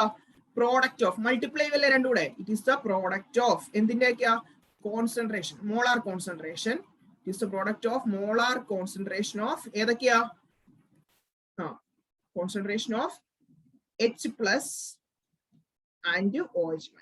H+ and OH-. It is the product of molar concentration of H+ and OH-. അല്ലെങ്കിൽ H+ സ്ഥാനത്ത് എന്ത് കൊടുക്കാം? ഇങ്ങനെയും പറയാം. It is the product of molar concentration of H3O+ and OH-. It is the concentration of, it is the product of molar concentration of H3O+ and OH-. ഇങ്ങനെയും എഴുതാം. അപ്പൊ നമുക്കിപ്പോ എന്ത് കിട്ടി? ഇപ്പൊ നമുക്ക് കിട്ടിയെന്ന് പറഞ്ഞാൽ KW എന്ന് പറയുന്നത് എന്തിനോട് ഈക്വൽ ആണ്? H+ കോൺസെൻട്രേഷനും OH- കോൺസെൻട്രേഷനോടും ഈക്വൽ ആണ്. ഇനി നമ്മൾ ഒരു പ്യുവർ വാട്ടർ എടുക്കുന്നെങ്കിൽ ടെമ്പറേച്ചറും കൺസിഡർ ചെയ്യണം. 298 കെൽവിൻ. ഈ ടെമ്പറേച്ചറിൽ പ്യുവർ വാട്ടർ ആൻഡ് 298 കെൽവിനിലാണെങ്കിൽ നോക്കിയേ, H+ന്റെ കോൺസെൻട്രേഷനും OH- കോൺസെൻട്രേഷനും ഈക്വൽ ആണ്. പ്യുവർ വാട്ടർ അറ്റ് 298 കെൽവിൻ ആണെങ്കിൽ അത് എത്ര വരും? 10⁻⁷ മോളാർ. 10⁻⁷ m എന്ന് പറഞ്ഞാൽ എന്താ? മോളാർ. അപ്പൊ ഇതെന്ത് വരും? KW = ഇതിന്റെ കോൺസെൻട്രേഷൻ എത്രയായി? കോൺസെൻട്രേഷൻ ഓഫ് H+ 10⁻⁷ ഇൻറ്റു എത്രയാ? വീണ്ടും OH-, അതും എത്ര തന്നെയാ? 10⁻⁷. അപ്പൊ 10⁻⁷ ഇൻറ്റു 10⁻⁷ 10⁻⁴. മോളാർ ഇൻറ്റു മോളാർ എന്ത് വരും? Molar square. കണ്ടോ? KWന്റെ വാല്യൂ എത്ര കിട്ടി? 10⁻⁴ മോളാർ സ്ക്വയർ. എപ്പോഴാ? At 298 kelvin. പിന്നെ എന്താ? Pure water. പിന്നെ ഒരു കാര്യം കൂടെ, ഈ KW ടെമ്പറേച്ചറിനെ ഡിപ്പെൻഡ് ചെയ്യുമോ? ടെമ്പറേച്ചർ ഇൻഡിപെൻഡന്റ് ആയിട്ടുള്ള ഒരു ക്വാണ്ടിറ്റി ആണ് ഇത് KW. മനസ്സിലായല്ലോ? ടെമ്പറേച്ചർ ഇൻഡിപെൻഡന്റ് ആയിട്ടുള്ള ഒരു ക്വാണ്ടിറ്റി ആണ് ഇത് KW. അതിന്റെ വാല്യൂ മനസ്സിലായല്ലോ? അപ്പൊ അയോണിക് പ്രോഡക്റ്റ് ചോദിച്ചാൽ ഇതെല്ലാം എഴുതി വെച്ചേക്കണം. അയോണിക് പ്രോഡക്റ്റ് എന്ന് പറഞ്ഞാൽ it is the molar concentration of product of molar concentration of H+ and OH- in any aqueous solution. എന്നിട്ട് എന്ത് എഴുതുക? പ്യുവർ വാട്ടർ ആണെങ്കിൽ 298 kelvin H+ ion concentration is equal to OH- ion concentration is equal to 10⁻⁷. So KW is equal to എന്താണ്? 10⁻⁷ into 10⁻⁷, which is equal to 10⁻⁴ molar square. മനസ്സിലായല്ലോ? ഇതാണ് temperature independent എന്ന് പറഞ്ഞതും. ഇനി നമുക്ക് അറിയേണ്ടത് നോക്കിയേ, ഇത് രണ്ടും H+ ഉണ്ട് OH- ഉണ്ട്. ഇതിന്റെ രണ്ടിന്റെയും കോൺസെൻട്രേഷൻ ഈക്വൽ ആവുകയാണെങ്കിൽ, ഇത് രണ്ടിന്റെയും കോൺസെൻട്രേഷൻ എന്താ ഈക്വൽ ആവുകയാണെങ്കിൽ സൊല്യൂഷൻ എന്തായിരിക്കും? ന്യൂട്രൽ ആയിരിക്കും. സൊല്യൂഷൻ എന്തായിരിക്കും? ന്യൂട്രൽ സൊല്യൂഷൻ ആയിരിക്കും. അല്ലാതെ ആസിഡോ ബേസോ വല്ല ആവോ? ഇല്ല. എന്ത് സൊല്യൂഷൻ ആയിരിക്കും? ന്യൂട്രൽ സൊല്യൂഷൻ ആയിരിക്കും. മനസ്സിലായല്ലോ? H+ അയോൺസ് രണ്ടിന്റെ കോൺസെൻട്രേഷൻ ഈക്വൽ ആവുകയാണെങ്കിൽ ന്യൂട്രൽ സൊല്യൂഷൻ. ആ സമയത്ത് H+ കൂടുതലാണ്, അതായത് പ്രോട്ടോൺസ് കൂടുതലാണ്, ആരെക്കാട്ടിയും OH- കൂടുതലാണെങ്കിൽ എന്തായിരിക്കും? നമ്മൾ എന്ത് പറയും? ഇറ്റ് ഈസ് അസിഡിക് എന്ന് പറയും. Acidic solution. എന്ത് സൊല്യൂഷനാ? അസിഡിക് സൊല്യൂഷൻ എന്ന് പറയും. ഇനി നോക്കിയേ, H+ അയോണിന്റെ കോൺസെൻട്രേഷൻ കുറവാ, ആരെക്കാട്ടിയും OH- കുറവാണെങ്കിൽ നമ്മൾ അതിനെ വിളിക്കും ഇത് ബേസിക് സൊല്യൂഷൻ എന്ന് വിളിക്കും. എന്ത് വിളിക്കും? Basic solution. അപ്പൊ അസിഡിക്കും ഉണ്ട്, ബേസിക്കും ഉണ്ട്, ന്യൂട്രലും ഉണ്ട്. ന്യൂട്രൽ എന്ന് പറഞ്ഞാൽ രണ്ടിന്റെയും കോൺസെൻട്രേഷൻ ഈക്വൽ ആകുമ്പോൾ, അസിഡിക് എന്ന് പറഞ്ഞാൽ എന്താ? H+ കൂടുതലാകുമ്പോൾ, ബേസിക് എന്ന് പറഞ്ഞാൽ എന്താ? H- എന്താ? കുറവാകും. ഇനി നമുക്ക് pH അത് പഠിക്കാം. pH എന്ന് പറഞ്ഞാൽ വളരെ ഇമ്പോർട്ടന്റ് ആയിട്ടുള്ള ഒരു ടോപ്പിക് ആണ്. അതിന്റെ അകത്ത് സാധാരണ ക്വസ്റ്റ്യൻസ് ചോദിക്കാറുണ്ട്. എന്താ പറയുന്നത്? ഇനി അതിന്റെ അകത്ത് നമുക്ക് നോക്കാം എങ്ങനെയാണ് ആസിഡ് ബേസ് എന്നൊക്കെ പറഞ്ഞ് റിലേറ്റ് ചെയ്യുന്നത്. നോക്കിയാൽ മക്കളെ, pH സ്കെയിലിനെ പറ്റിയാണ് ഡിസ്കസ് ചെയ്യാൻ വേണ്ടി പോകുന്നത്. നമുക്കറിയാലോ pH എന്ന് പറഞ്ഞാൽ എന്താണ്? pH എന്ന് പറഞ്ഞാൽ എന്താ? നമ്മുടെ ആസിഡ് ആണോ ബേസ് ആണോ എന്ന് കാൽക്കുലേറ്റ് ചെയ്യുന്ന ഒരു സ്കെയിലാണ് pH സ്കെയിൽ എന്ന് പറയുന്നത്. അത് കണ്ടുപിടിച്ച വ്യക്തിയുടെ പേരാണ് അവിടെ കൊടുത്തിരിക്കുന്നത്. സയന്റിസ്റ്റ് ആരാ? സോറൻസൻ എന്ന് പറയുന്നത്. അത് നമുക്ക് ഓർത്തിരിക്കേണ്ട കാര്യമുണ്ടോ? പക്ഷെ നമുക്ക് അറിയേണ്ട കാര്യങ്ങളുണ്ട് കുറച്ച്. എന്താണ് pH എന്ന് പറഞ്ഞാൽ? എന്താണ് pH? It is nothing but the negative logarithm of hydrogen ion concentration. എന്താണ് നെഗറ്റീവ് ലോഗരിതം? ലോഗരിതത്തിനാണ് ലോഗ് എന്ന് വിളിക്കുന്നത്. അപ്പൊ negative logarithm of hydrogen ion concentration. H+ അല്ലേ? അതിന്റെ അർത്ഥം എന്താ? Hydrogen ion concentration. അപ്പൊ എന്ത് പറയാം? pH എന്ന് പറഞ്ഞാൽ it is the negative logarithm of hydrogen ion concentration. അല്ലെങ്കിൽ നമുക്ക് എന്ത് എഴുതാം? Negative logarithm of hydronium ion concentration കൊടുക്കാമല്ലോ. H+ഉം OH- കൊടുക്കാന്ന് ഞാൻ പഠിപ്പിച്ചിട്ടുണ്ട്. അപ്പം negative logarithm of H+ ion അല്ലെങ്കിൽ negative logarithm of hydronium ion. മനസ്സിലായല്ലോ? What is the definition for pH എന്ന് ചോദിച്ചാൽ it is the negative logarithm of concentration of H+ അല്ലെങ്കിൽ ഹൈഡ്രജൻ അയോൺ, അല്ലെങ്കിൽ it is a negative logarithm of concentration of hydronium ion. മനസ്സിലായോ? ഇനി നോക്കി, ഇതാണ് pH എന്ന് പറഞ്ഞാൽ. ഇനി അതേപോലെ നമുക്ക് pH ആണെങ്കിൽ നമുക്ക് pOH കണ്ടുപിടിക്കാമല്ലോ. അപ്പൊ എന്ത് വരും? നെഗറ്റീവ് ലോഗരിതം ഓഫ് H+ന്റെ സ്ഥാനത്ത് എന്താക്കുക? OH- സംഭവം സിമ്പിൾ ആണേ, ഇത്രേ ഉള്ളൂ. pH എന്ന് പറഞ്ഞാൽ negative logarithm of H+, pOH എന്ന് പറഞ്ഞാൽ എന്താ? Negative logarithm of OH-. സംഭവം സിമ്പിൾ ആണേ. H+ന്റെ കോൺസെൻട്രേഷൻ മറ്റൊരു തന്നെ OH- കോൺസെൻട്രേഷൻ. അപ്പൊ pH is equal to negative logarithm of H+, pOH is equal to negative logarithm of OH-. ഇനി നമുക്ക് നോക്കിയേ, at 298 Kelvin. ഈ 298 Kelvin എന്ന് പറഞ്ഞാൽ എത്ര ഡിഗ്രി സെൽഷ്യസ് മക്കളെ? 25 ഡിഗ്രി സെൽഷ്യസില് നമുക്കറിയാലോ ഓൾറെഡി H+ അയോണിന്റെ കോൺസെൻട്രേഷൻ എത്രയാ? 10⁻⁻⁷. അതേപോലെ തന്നെ OH- കോൺസെൻട്രേഷൻ എത്ര തന്നെയാ? -1. അപ്പോൾ പ്യുവർ വാട്ടർ, ഇതാണല്ലോ പ്യുവർ വാട്ടറിന്റെ കാര്യം നമ്മൾ ഡിസ്കസ് ചെയ്യുന്നത്. പ്യുവർ വാട്ടർ ആണെങ്കിൽ അതിന്റെ pH എത്രയായിരിക്കും? pH is equal to 10⁻⁷. അപ്പൊ 10⁻⁷ ലോഗ. അപ്പൊ എത്ര വരും? 7 എന്ന് കിട്ടും. pH ഓഫ് പ്യുവർ വാട്ടർ ഏതാ? 7. അതെന്താ? ന്യൂട്രൽ ആണ്. അതറിയാവോ? അതൊക്കെ അറിഞ്ഞിരിക്കേണ്ട കാര്യങ്ങളാണ്.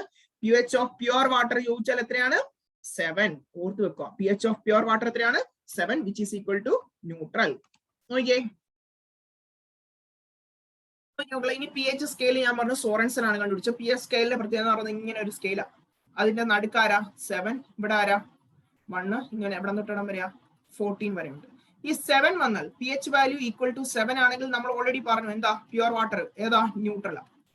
പ്യുവർ വാട്ടർ എക്സാമ്പിൾ ഏതാ നമുക്ക് പഠിക്കാനുള്ളത്? പ്യുവർ വാട്ടർ അല്ലെ? ഇനി നോക്കിയേ, pH <7 ആണെങ്കിൽ, 7-നെക്കാട്ടും കുറവാണെങ്കിൽ, ഇങ്ങോട്ടല്ലേ <7 ആണെങ്കിൽ നമ്മൾ എന്ത് വിളിക്കും? ഇതിനെ ആസിഡ് എന്ന് വിളിക്കും. എന്ത് വിളിക്കും? ആസിഡ് എന്ന് വിളിക്കും. pH <7 ആണെങ്കിലോ, ഇവിടെ ഇതല്ലേ <7. <7 ആണെങ്കിൽ നമ്മൾ എന്ത് വിളിക്കും? ഇതിനെ ബേസ് എന്ന് വിളിക്കും. <7 ആണെങ്കിൽ ആസിഡ് ബേസ്, <7 ആണെങ്കിൽ ആസിഡ്. നമുക്ക് പഠിക്കാനുള്ള എക്സാമ്പിൾ എന്ന് പറഞ്ഞാൽ നമുക്ക് പഠിക്കാനുള്ളത് ബ്ലഡ് അല്ല, സലൈവ. സലൈവ നമുക്ക് പഠിക്കാനുണ്ട്. സലൈവ എത്രയാ? 6.4. pH എത്രയാ? 6.4. 7 താഴെയല്ലേ? അപ്പൊ സലൈവ എന്ന് പറഞ്ഞാൽ എന്താ? ഒരു ആസിഡാ. ബേസിന്റെ എക്സാമ്പിൾ പഠിക്കാനുള്ളത് ബ്ലഡ്. ബ്ലഡ് ഇല്ലേ? ബ്ലഡിന്റെ എത്രയാ? 7.4. ബ്ലഡ് എത്രയാ? 7.4. അപ്പൊ എന്തായിരിക്കും? Blood is A base, saliva is an acid. കാരണം സലൈവയുടെ pH 6.4, ബ്ലഡിന്റെ എത്രയാ? 7.4. അപ്പൊ നോക്കി, ഇനി വേറെ കാര്യങ്ങൾ അറിയേണ്ടത് വീക്ക് ബേസ് ആണോ സ്ട്രോങ് ബേസ് ആണോ എന്നൊക്കെ എങ്ങനെയാണ് കണ്ടുപിടിക്കുന്നത്? ഇപ്പൊ 7ന്റെ അടുത്തുള്ള വാല്യൂ ആണെങ്കിൽ ഇത് ഇവിടെയൊക്കെ കണ്ടോ, 7ന്റെ അടുത്താണെങ്കിൽ, 7നെക്കാളും പുറകിലാണ് പക്ഷെ അടുത്താണെങ്കിൽ നമ്മൾ എന്ത് പറയും ഇതിനെ? ഇതിനെ വീക്ക് ആസിഡ് എന്ന് പറയും. ഇതിനെന്ത് പറയും? Weak acid. വീക്ക് ആസിഡ് മനസ്സിലായല്ലോ? ഇവിടെ വീക്ക് ആസിഡ്. അപ്പൊ ഇവിടെ എന്തായിരിക്കും? Weak base. 7നെക്കാട്ടും തൊട്ട് കൂടുതലാണെങ്കിൽ വീക്ക് ബേസ്. പക്ഷെ ആ സമയത്ത് 1ന്റെ അടുത്തോട്ടൊക്കെയാ വാല്യൂ വരുന്നെങ്കിൽ ഇവിടെ എന്തായിരിക്കും? Strong acid. 1ന്റെ അടുത്താണെങ്കിൽ സ്ട്രോങ് ആസിഡ്. അപ്പൊ ഇവിടെയൊക്കെ എന്തായിരിക്കും? Strong base. മനസ്സിലാക്കണം സ്ട്രോങ് ആസിഡും സ്ട്രോങ് ബേസും എന്താന്ന്. 7ലാണെങ്കിൽ ന്യൂട്രൽ, 7ലാണെങ്കിൽ ന്യൂട്രൽ. ഇങ്ങോട്ട് മൊത്തം എന്താ? ആസിഡാ. ഇങ്ങോട്ട് മൊത്തം എന്താ? ബേസാ. പക്ഷെ ഒരു പ്രശ്നം, 7ന് അടുത്തുള്ള, അതായത് 7 കൂടുതലാണെങ്കിൽ വീക്ക് ബേസ് എന്ന് പറയും, 7 കുറവാണെങ്കിൽ വീക്ക് ആസിഡ് തൊട്ട് കുറയും. പക്ഷെ അങ്ങ് കുറയില്ല. 1ന്റെ ഒക്കെ അടുത്താണെങ്കിൽ സ്ട്രോങ് ആസിഡും 14ന്റെ അടുത്താണെങ്കിൽ എന്താ? സ്ട്രോങ് ബേസും. ഇതും ഒന്ന് അറിഞ്ഞു വെച്ചിരിക്കണം. അതായത് എക്സാമ്പിൾ ഒന്ന് ഓർത്ത് വെച്ചേക്കുക. ഇൻ കേസ് എങ്ങാനും ചോദിച്ചാൽ എന്ത് ചെയ്യണം? നമ്മൾ എഴുതാൻ റെഡി ആയിരിക്കണം. ഇനി നോക്കിയേ, ഇനി നമുക്ക് അറിയേണ്ടത് നമ്മുടെ റിലേഷൻഷിപ്പ് ബിറ്റ്വീൻ ഏതാ? pHഉം pOHഉം. Relationship between relationship between pH and pOH.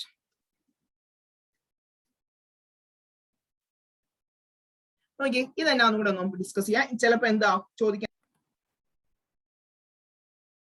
നമുക്ക് അറിയാവുന്ന ഒരു കാര്യമാണ്, നമ്മൾ നേരത്തെ പഠിച്ചിട്ടുള്ളതുമാണ് കുറച്ചു മുമ്പേ. നമ്മുടെ അയോണിക് പ്രോഡക്റ്റ് പറഞ്ഞപ്പോൾ KW എന്ന് പറഞ്ഞാൽ എന്തിനോട് ഈക്വലാ?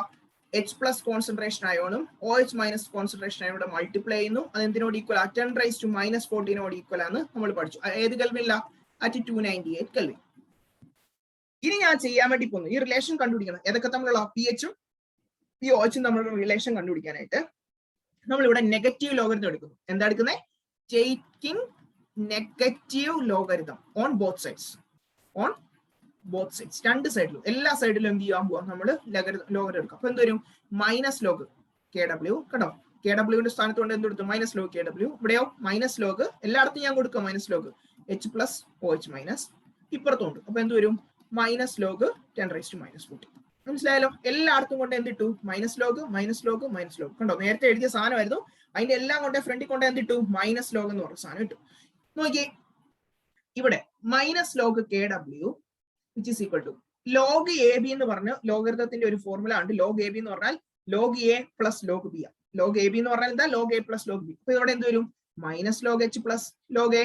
ഇന്നതാ log A plus log B plus ഇടുക log B. log B എന്ന് പറഞ്ഞാൽ എന്താ? ഒരു നെഗറ്റീവ് ഉണ്ടോണ്ട് നെഗറ്റീവ് log OH-. ഇവിടെ നോക്കിയേ, മൈനസ് ലോഗ് 10⁻⁻14. ലോഗരിതത്തിന്റെ ഒരു പ്രത്യേകത എന്ന് പറഞ്ഞാൽ പവർ ആയിട്ടുള്ളതെല്ലാം താഴോട്ട് ഇറങ്ങി വരും. പവർ ഏതാ? അവിടെ ഒരു മൈനസ് ഉണ്ട്, പിന്നെ ഏതാ? ആ പവർ ഏതാ? ഈ പവർ -14, അത് താഴോട്ട് ഇറങ്ങി വരും. log 10. മനസ്സിലായാലോ? ഇത്ര മനസ്സിലായാലോ?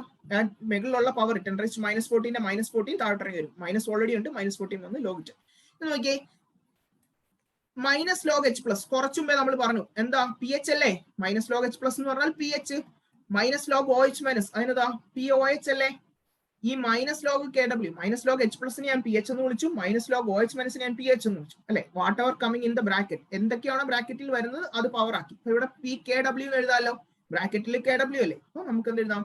PKW is equal to pH plus OH-. ഇവിടെയോ ഈ log 10 എന്ന് പറഞ്ഞാൽ 1, log 10 1, മൈനസ് ഓഫ് -14 എന്താവും? +14 ആവും. മനസ്സിലായല്ലോ? ഈ പ്രൂഫാണ് ഞാൻ പറഞ്ഞിട്ടുള്ള relationship between pH and pOH. നോക്കിയേ, എല്ലായിടത്തും നെഗറ്റീവ് ലോഗരിതം എടുത്തു. അപ്പൊ മൈനസ് ലോഗ് KW എന്ന് പറഞ്ഞാൽ PKW, മൈനസ് ലോഗ് H+ എന്ന് പറഞ്ഞാൽ pH, മൈനസ് ലോഗ് OH- എന്ന് പറഞ്ഞാൽ എന്താ? pOH. അപ്പൊ നമുക്ക് ഇവിടെ എന്ത് കൊടുക്കാം? Relationship between pH plus pOH എന്ന് പറഞ്ഞാൽ എന്താ?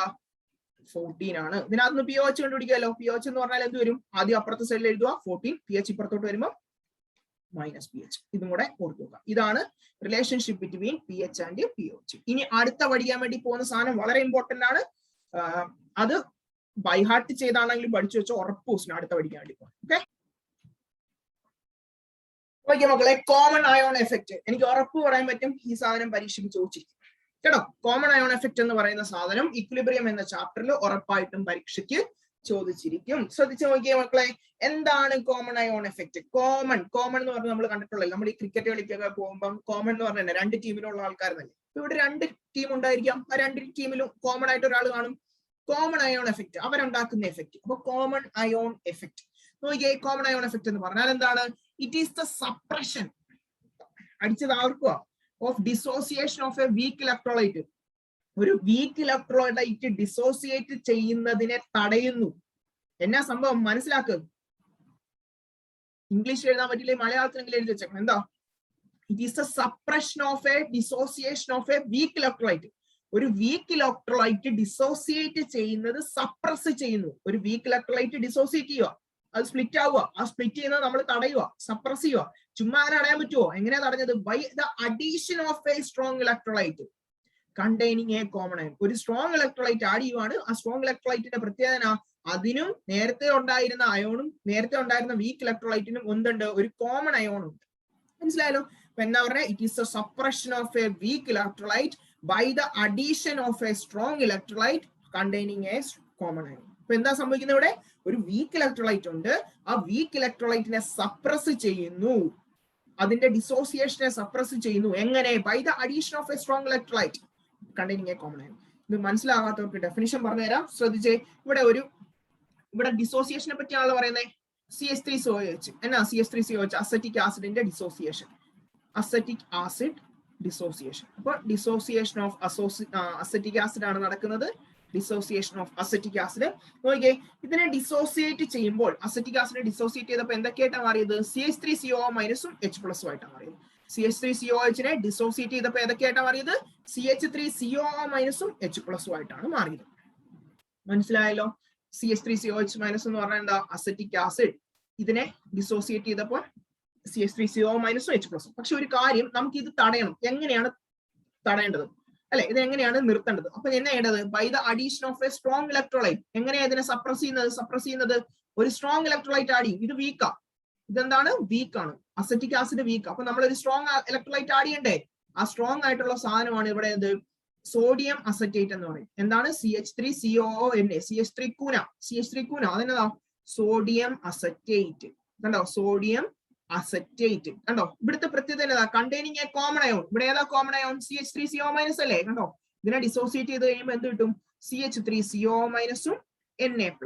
അപ്പൊ ശരിക്കും ചെയ്യേണ്ട എന്നായിരുന്നു? എനിക്ക് വീക്ക് ആയിട്ടുള്ള അസറ്റിക് ആസിഡ് ഉണ്ട്, അതിനെ ഡിസോസിയേറ്റ് ചെയ്യണം. ഡിസോസിയേറ്റ് ചെയ്യുമ്പോൾ CH3CO മൈനസും H+ ആയിട്ട് മാറും. അത് ഒഴിവാക്കാനായിട്ട് ഞാൻ എന്ത് ചെയ്തു? ഒരു സ്ട്രോങ് ആയിട്ടുള്ള സോഡിയം അസറ്റേറ്റ് ആഡ് ചെയ്തു.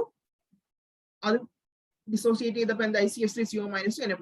ഇപ്പൊ നോക്കി, നമ്മൾ നോക്കുമ്പോഴേക്കും ഏറ്റവും കൂടുതലായിട്ടുള്ള സാധനം ആരും ഇവിടെ? CH3CO minus. രണ്ടിടത്തും ഉണ്ടല്ലോ കോമൺ അയോൺ കൂടുതലല്ലേ? അപ്പൊ കൂടുതലാ, റൈറ്റ് ഹാൻഡ് സൈഡ് കൂടുതലാ. ഇപ്പൊ ഇവിടെ എന്നതാ? Product side is high, product concentration is high അല്ലേ? Product concentration is high. അപ്പൊ ഈ പ്രോഡക്റ്റിന്റെ കോൺസെൻട്രേഷൻ കൂടുമ്പോൾ അത് കുറയ്ക്കാനായിട്ട് നോക്കും. ആര്? Le Chatelier principle. ഓർക്കുന്നുണ്ടോ? 10ാം ക്ലാസ്സിൽ പഠിച്ചിട്ടുള്ള ലേഷാർഡിയർ പ്രിൻസിപ്പിൾ. ഒരു സൈഡിലെ കോൺസെൻട്രേഷൻ കൂടുവാണെങ്കിൽ സിസ്റ്റം തന്നെ കുറയ്ക്കാൻ നോക്കും. അപ്പൊ എന്ത് ചെയ്യും? അക്കോർഡിംഗ് ടു ആരാ? ഏതാ പറഞ്ഞോ? അത് തന്നെ. അക്കോർഡിംഗ് ടു ലേഷാർഡിയർ പ്രിൻസിപ്പിൾ എന്ത് ചെയ്യും? ലേഷാർഡിയർ പ്രിൻസിപ്പിൾ സിസ്റ്റം എങ്ങോട്ട് പോകും?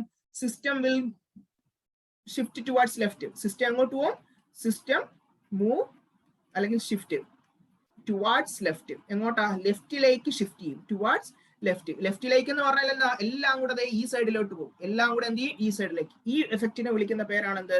Common ion effect. ഇപ്പൊ ഇവിടുത്തെ പ്രത്യേകത എല്ലാം ലെഫ്റ്റ് സൈഡിലേക്ക് പോകുമ്പോൾ ഡിസോസിയേഷൻ നടക്കുമോ? ഡിസോസിയേഷൻ എന്ന് പറഞ്ഞാൽ റൈറ്റ് സൈഡിലേക്കാണ്. പക്ഷെ അത് നടക്കുമോ? ഇല്ല. അതിന് പകരം എന്ത് ചെയ്യുന്നു? ലെഫ്റ്റ് സൈഡിലേക്ക് എല്ലാം കൂടെ നടക്കും. ഇതിനെ വിളിക്കുന്ന പേരാണ് എന്ത്? കോമൺ അയോൺ എഫക്റ്റ് എന്ന് പറയുന്നത്. അപ്പൊ മനസ്സിലാക്കിയ ഈ എക്സാമ്പിൾ സഹിതമായിരിക്കും ചോദിക്കുന്നത്. ഇത് ഏത് എഫക്റ്റ് ആണെന്നൊക്കെ ചോദിക്കും. ഒന്നുകൂടെ ജസ്റ്റ് ഒന്ന് പറഞ്ഞു തരാം, കാരണം ഇമ്പോർട്ടന്റ് ആയതുകൊണ്ടാണ് ഞാൻ ഈ പറയുന്നത്. നമ്മുടെ CH3COH ഡിസോസിയേറ്റ് ചെയ്ത് കഴിയുമ്പോൾ എന്തൊക്കെയായിട്ടാണ് മാറുന്നത്? CH3CO മൈനസും അതേപോലെ എന്നതാ? H+ ആയിട്ടാണ് മാറുന്നത്. ഇതറിയാലോ? ഇത് നോക്കിയേ, ഇതിനെ നമുക്ക് തടയണം. We have to suppress this. ഇത് സപ്രസ് ചെയ്യാനായിട്ട് നമ്മൾ എന്ത് ചെയ്യും? ഒരു സ്ട്രോങ് ഇലക്ട്രോലൈറ്റ് ആഡ് ചെയ്യും. സ്ട്രോങ് ആയിട്ടുള്ള ആരാ? സ്ട്രോങ് ആയിട്ടുള്ള CH3 കൂനയാണ്. ആ കൂന ഡിസോസിയേറ്റ് ചെയ്ത് കഴിയുമ്പോൾ എന്തായിട്ട് മാറും? CH3CO മൈനസും Na+ ആയിട്ടാണ് മാറുന്നത്. ഇപ്പൊ നോക്കിയേ, സ്ട്രോങ് ആയിട്ടുള്ള സാധനം ആഡ് ചെയ്തപ്പോൾ ഇവിടെയും കോൺസെൻട്രേഷൻ കൂടി. അതായത് CH3 minus concentration is high. Concentration ആയതുകൊണ്ടാണ് ബ്രാക്കറ്റ് ഇട്ടത് അല്ലെ? അത് ഹൈ ആണ്. അപ്പൊ ഇത് കുറയ്ക്കണം. ഇത് കുറയ്ക്കാനായിട്ട് എന്ത് ചെയ്യും? സിസ്റ്റം തന്നെ കുറയ്ക്കും. അപ്പൊ അക്കോർഡിംഗ് ടു ലേഷാർഡിയർ പ്രിൻസിപ്പിൾ വെച്ചിട്ട് എന്ത് സംഭവിക്കും? ഇത് system will shift towards left. എന്ത് ചെയ്യും? സിസ്റ്റം ഷിഫ്റ്റ് എങ്ങോട്ട്? Towards left. ലെഫ്റ്റിലേക്ക് ഷിഫ്റ്റ് ചെയ്യും. Towards left. അപ്പൊ എന്ത് ചെയ്യും? എല്ലാം കൂടെ ഈ സൈഡിലേക്ക് പോകത്തില്ലേ? എല്ലാം കൂടെ എന്ത് ചെയ്യും? ലെഫ്റ്റ് സൈഡിലേക്ക് പോകും. അപ്പൊ ഡിസോസിയേഷൻ നടക്കുമോ? therefore dissociation does not happen. Dissociation suppress ചെയ്തില്ലേ? Dissociation does not happen. അല്ലെങ്കിൽ നമുക്ക് എന്ത് പറയാം? ഡിസോസിയേഷൻ എന്ത് ചെയ്തു? സപ്രസ് ആയി. ഇതാണ് എന്ത്? Common ion effect. കോമൺ ആയിട്ടുള്ള ഒരു അയോൺ അല്ല ആഡ് ചെയ്തത്, സ്ട്രോങ് ആയിട്ടുള്ള ഒരു കോമൺ അയോൺ ആണ് ആഡ് ചെയ്തത്. ഇതുപോലെ നമുക്ക് ഒരു വേറെ എക്സാമ്പിളൂടെ നോക്കാം. ഈ രണ്ട് എക്സാമ്പിൾ ആണ് നമുക്ക് ഫോക്കസ് ഏരിയയിൽ തന്നിട്ടുള്ളത്. ആ എക്സാമ്പിളൂടെ നോക്കാം. നോക്കിയേ, ആ രണ്ടാമത്തെ എക്സാമ്പിൾ എന്ന് പറഞ്ഞാൽ ഇതാണ്. നോക്കിയേ, NH4OH, അതായത് നമ്മുടെ അമോണിയം ഹൈഡ്രോക്സൈഡ് NH4OH ഡിസോസിയേറ്റ് ചെയ്ത് കഴിയുമ്പോൾ എന്തൊക്കെയായിട്ടാണ് മാറുന്നത്? NH4+ OH- ആയിട്ടാണ് മാറുന്നത്. NH4+ OH-. ഇനി നോക്കിയേ, ഇതിന്റെ ഡിസോസിയേഷൻ എനിക്ക് തടയണം, സപ്രസ് ചെയ്യണം. We have to suppress the dissociation of NH4OH. Dissociation of NH4OH, ഇതിന്റെ ഡിസോസിയേഷൻ ആണ് നമുക്ക് സപ്രസ് ചെയ്യേണ്ടത്. ടു സപ്രസ്, ഇതിനെ സപ്രസ് ചെയ്യണം. ഇതിനെ സപ്രസ് ചെയ്യാനായിട്ട് എന്ത് ചെയ്യണം? ഒരു സ്ട്രോങ് ഇലക്ട്രോലൈറ്റ് ആഡ് ചെയ്യണ്ടേ? ഇത് വീക്കാ. സ്ട്രോങ് ആയിട്ടുള്ളത് ഇതേപോലെ തന്നെയുള്ള ഏതാ? NH4Cl, ammonium chloride. ഇത് സ്ട്രോങ് ആ. ഇത് ഡിസോസിയേറ്റ് ചെയ്ത് കഴിയുമ്പോൾ ആക്ച്വലി എന്താ സംഭവിക്കുന്നത്? NH4+ Cl- ആയിട്ട് മാറും. നോക്കിയേ, സ്ട്രോങ് ആയിട്ടുള്ളത് രണ്ടിടത്തും കോമൺ ആയിട്ടുള്ള ഏതാ? Common ion NH4+. രണ്ടിടത്തും കോമൺ ഇല്ലേ? അപ്പൊ ഇപ്പൊ എന്നാ സംഭവിച്ചത്? NH4+ concentration increases. എന്ത് ചെയ്തു? ഇൻക്രീസ് ആയി അല്ലെ? അപ്പൊ റൈറ്റ് സൈഡിൽ ഇൻക്രീസ് ആയി. അപ്പൊ എന്ത് ചെയ്യും? According to Le Chatelier principle. അപ്പൊ എന്ത് സംഭവിക്കും? അക്കോർഡിംഗ് ടു നമ്മുടെ ഏത് പ്രിൻസിപ്പിളാ? ലേ ഷാർലിയർ പ്രിൻസിപ്പിൾ വെച്ചിട്ട് എന്ത് സംഭവിക്കും? System will shift towards left. System എങ്ങോട്ട് പോകും? ഷിഫ്റ്റ്. എങ്ങോട്ടാ ഷിഫ്റ്റ്? Towards left. ലെഫ്റ്റിലേക്ക് പോകും. അപ്പൊ ഡിസോസിയേഷൻ നടക്കുമോ? therefore dissociation stop. ഏതിന്റെ ഡിസോസിയേഷൻ ആണ്? Dissociation of NH4OH stop. കാരണം എന്താ? എല്ലാം കൂടെ ലെഫ്റ്റിലേക്കല്ലേ പോയത്. നമുക്ക് വേണ്ട എങ്ങോട്ടായിരുന്നു? റൈറ്റ് സൈഡിലേക്കായിരുന്നു. പോയാലാണ് ഡിസോസിയേഷൻ നടക്കുന്നത്. പക്ഷെ ഇതെല്ലാം കൂടെ എങ്ങോട്ട് പോകും? ലെഫ്റ്റ് സൈഡിലേക്ക്. കാരണം ഇവിടെ കോൺസെൻട്രേഷൻ കൂടിയില്ലേ, അതുകൊണ്ട് ഇപ്പുറത്തേക്ക്. സംഭവം മനസ്സിലായെന്ന് കരുതുന്നു. ഇതൊരു ഇമ്പോർട്ടന്റ് ആയിട്ടുള്ള ഒരു പോർഷൻ ആണ്. ഇത് ഇപ്പൊ പറഞ്ഞിട്ടുള്ള കോമൺ അയോൺ എഫക്ട് ഉറപ്പായിട്ടും ചോദിക്കും. ഡെഫിനിഷനൂടെ പഠിച്ചു വെച്ചിരിക്കും. ഇനി ഒരു ഭാഗം കൂടെ ഉള്ളൂ നമ്മുടെ ഫോക്കസ് ഏരിയയിൽ, ബഫർ സൊല്യൂഷൻ. അതിൽ നിന്നും ക്വസ്റ്റ്യൻ വരും. പിന്നെ നമുക്ക് പ്രീവിയസ് ഇയർ ക്വസ്റ്റ്യൻസ് ചെയ്യാം. നോക്കിയ മക്കളെ, നമ്മുടെ ലാസ്റ്റ് പോർഷൻ ആണ് ഫോക്കസ് ഏരിയയുടെ ലാസ്റ്റ് പോർഷൻ. ബഫർ സൊല്യൂഷൻ എന്ന് പറയുന്ന പോർഷൻ ആണ്. ബഫർ സൊല്യൂഷൻ എന്ന് പറയുന്നത് എന്താണ്? Solution which resist the change in pH on dilution of small amount of acid or alkali. അതായത് എത്ര ആസിഡ് ആണോ, എത്ര ആൽക്കലി, ഒരു കുറച്ച് ആസിഡോ അല്ലെങ്കിൽ കുറച്ച് ആൽക്കലിയോ നമ്മൾ ഇട്ട് കൊടുത്തു, ഒരു സൊല്യൂഷനിലേക്ക് ഇട്ട് കൊടുത്തു. പക്ഷെ അവിടെ pH മാറുമോ? ഇല്ല. സാധാരണ എന്നാ സംഭവിക്കുന്നത്? ഒരു സൊല്യൂഷനിലേക്ക് നമ്മൾ ആസിഡോ ആൽക്കലിയോ ഇട്ട് കൊടുത്താൽ അവിടെ എന്ത് ചെയ്യും? pH മാറും. പക്ഷെ ചില സൊല്യൂഷൻ ഉണ്ട്. ആ ചില സൊല്യൂഷന്റെ പ്രത്യേകത എന്നതാ? നമ്മൾ ആസിഡോ ആൽക്കലിയോ ഇട്ട് കൊടുത്താൽ മതി, അവിടെ pH മാറുമോ? pH മാറത്തില്ല. അങ്ങനെയുള്ള സൊല്യൂഷൻ വിളിക്കുന്ന പേരാണ് എന്ത്? Buffer solution. ഡെഫിനിഷൻ പഠിച്ചു വെച്ചോ. എന്താണ് buffer solution? A solution which resist the change in pH on dilution of small amount of acid or alkali.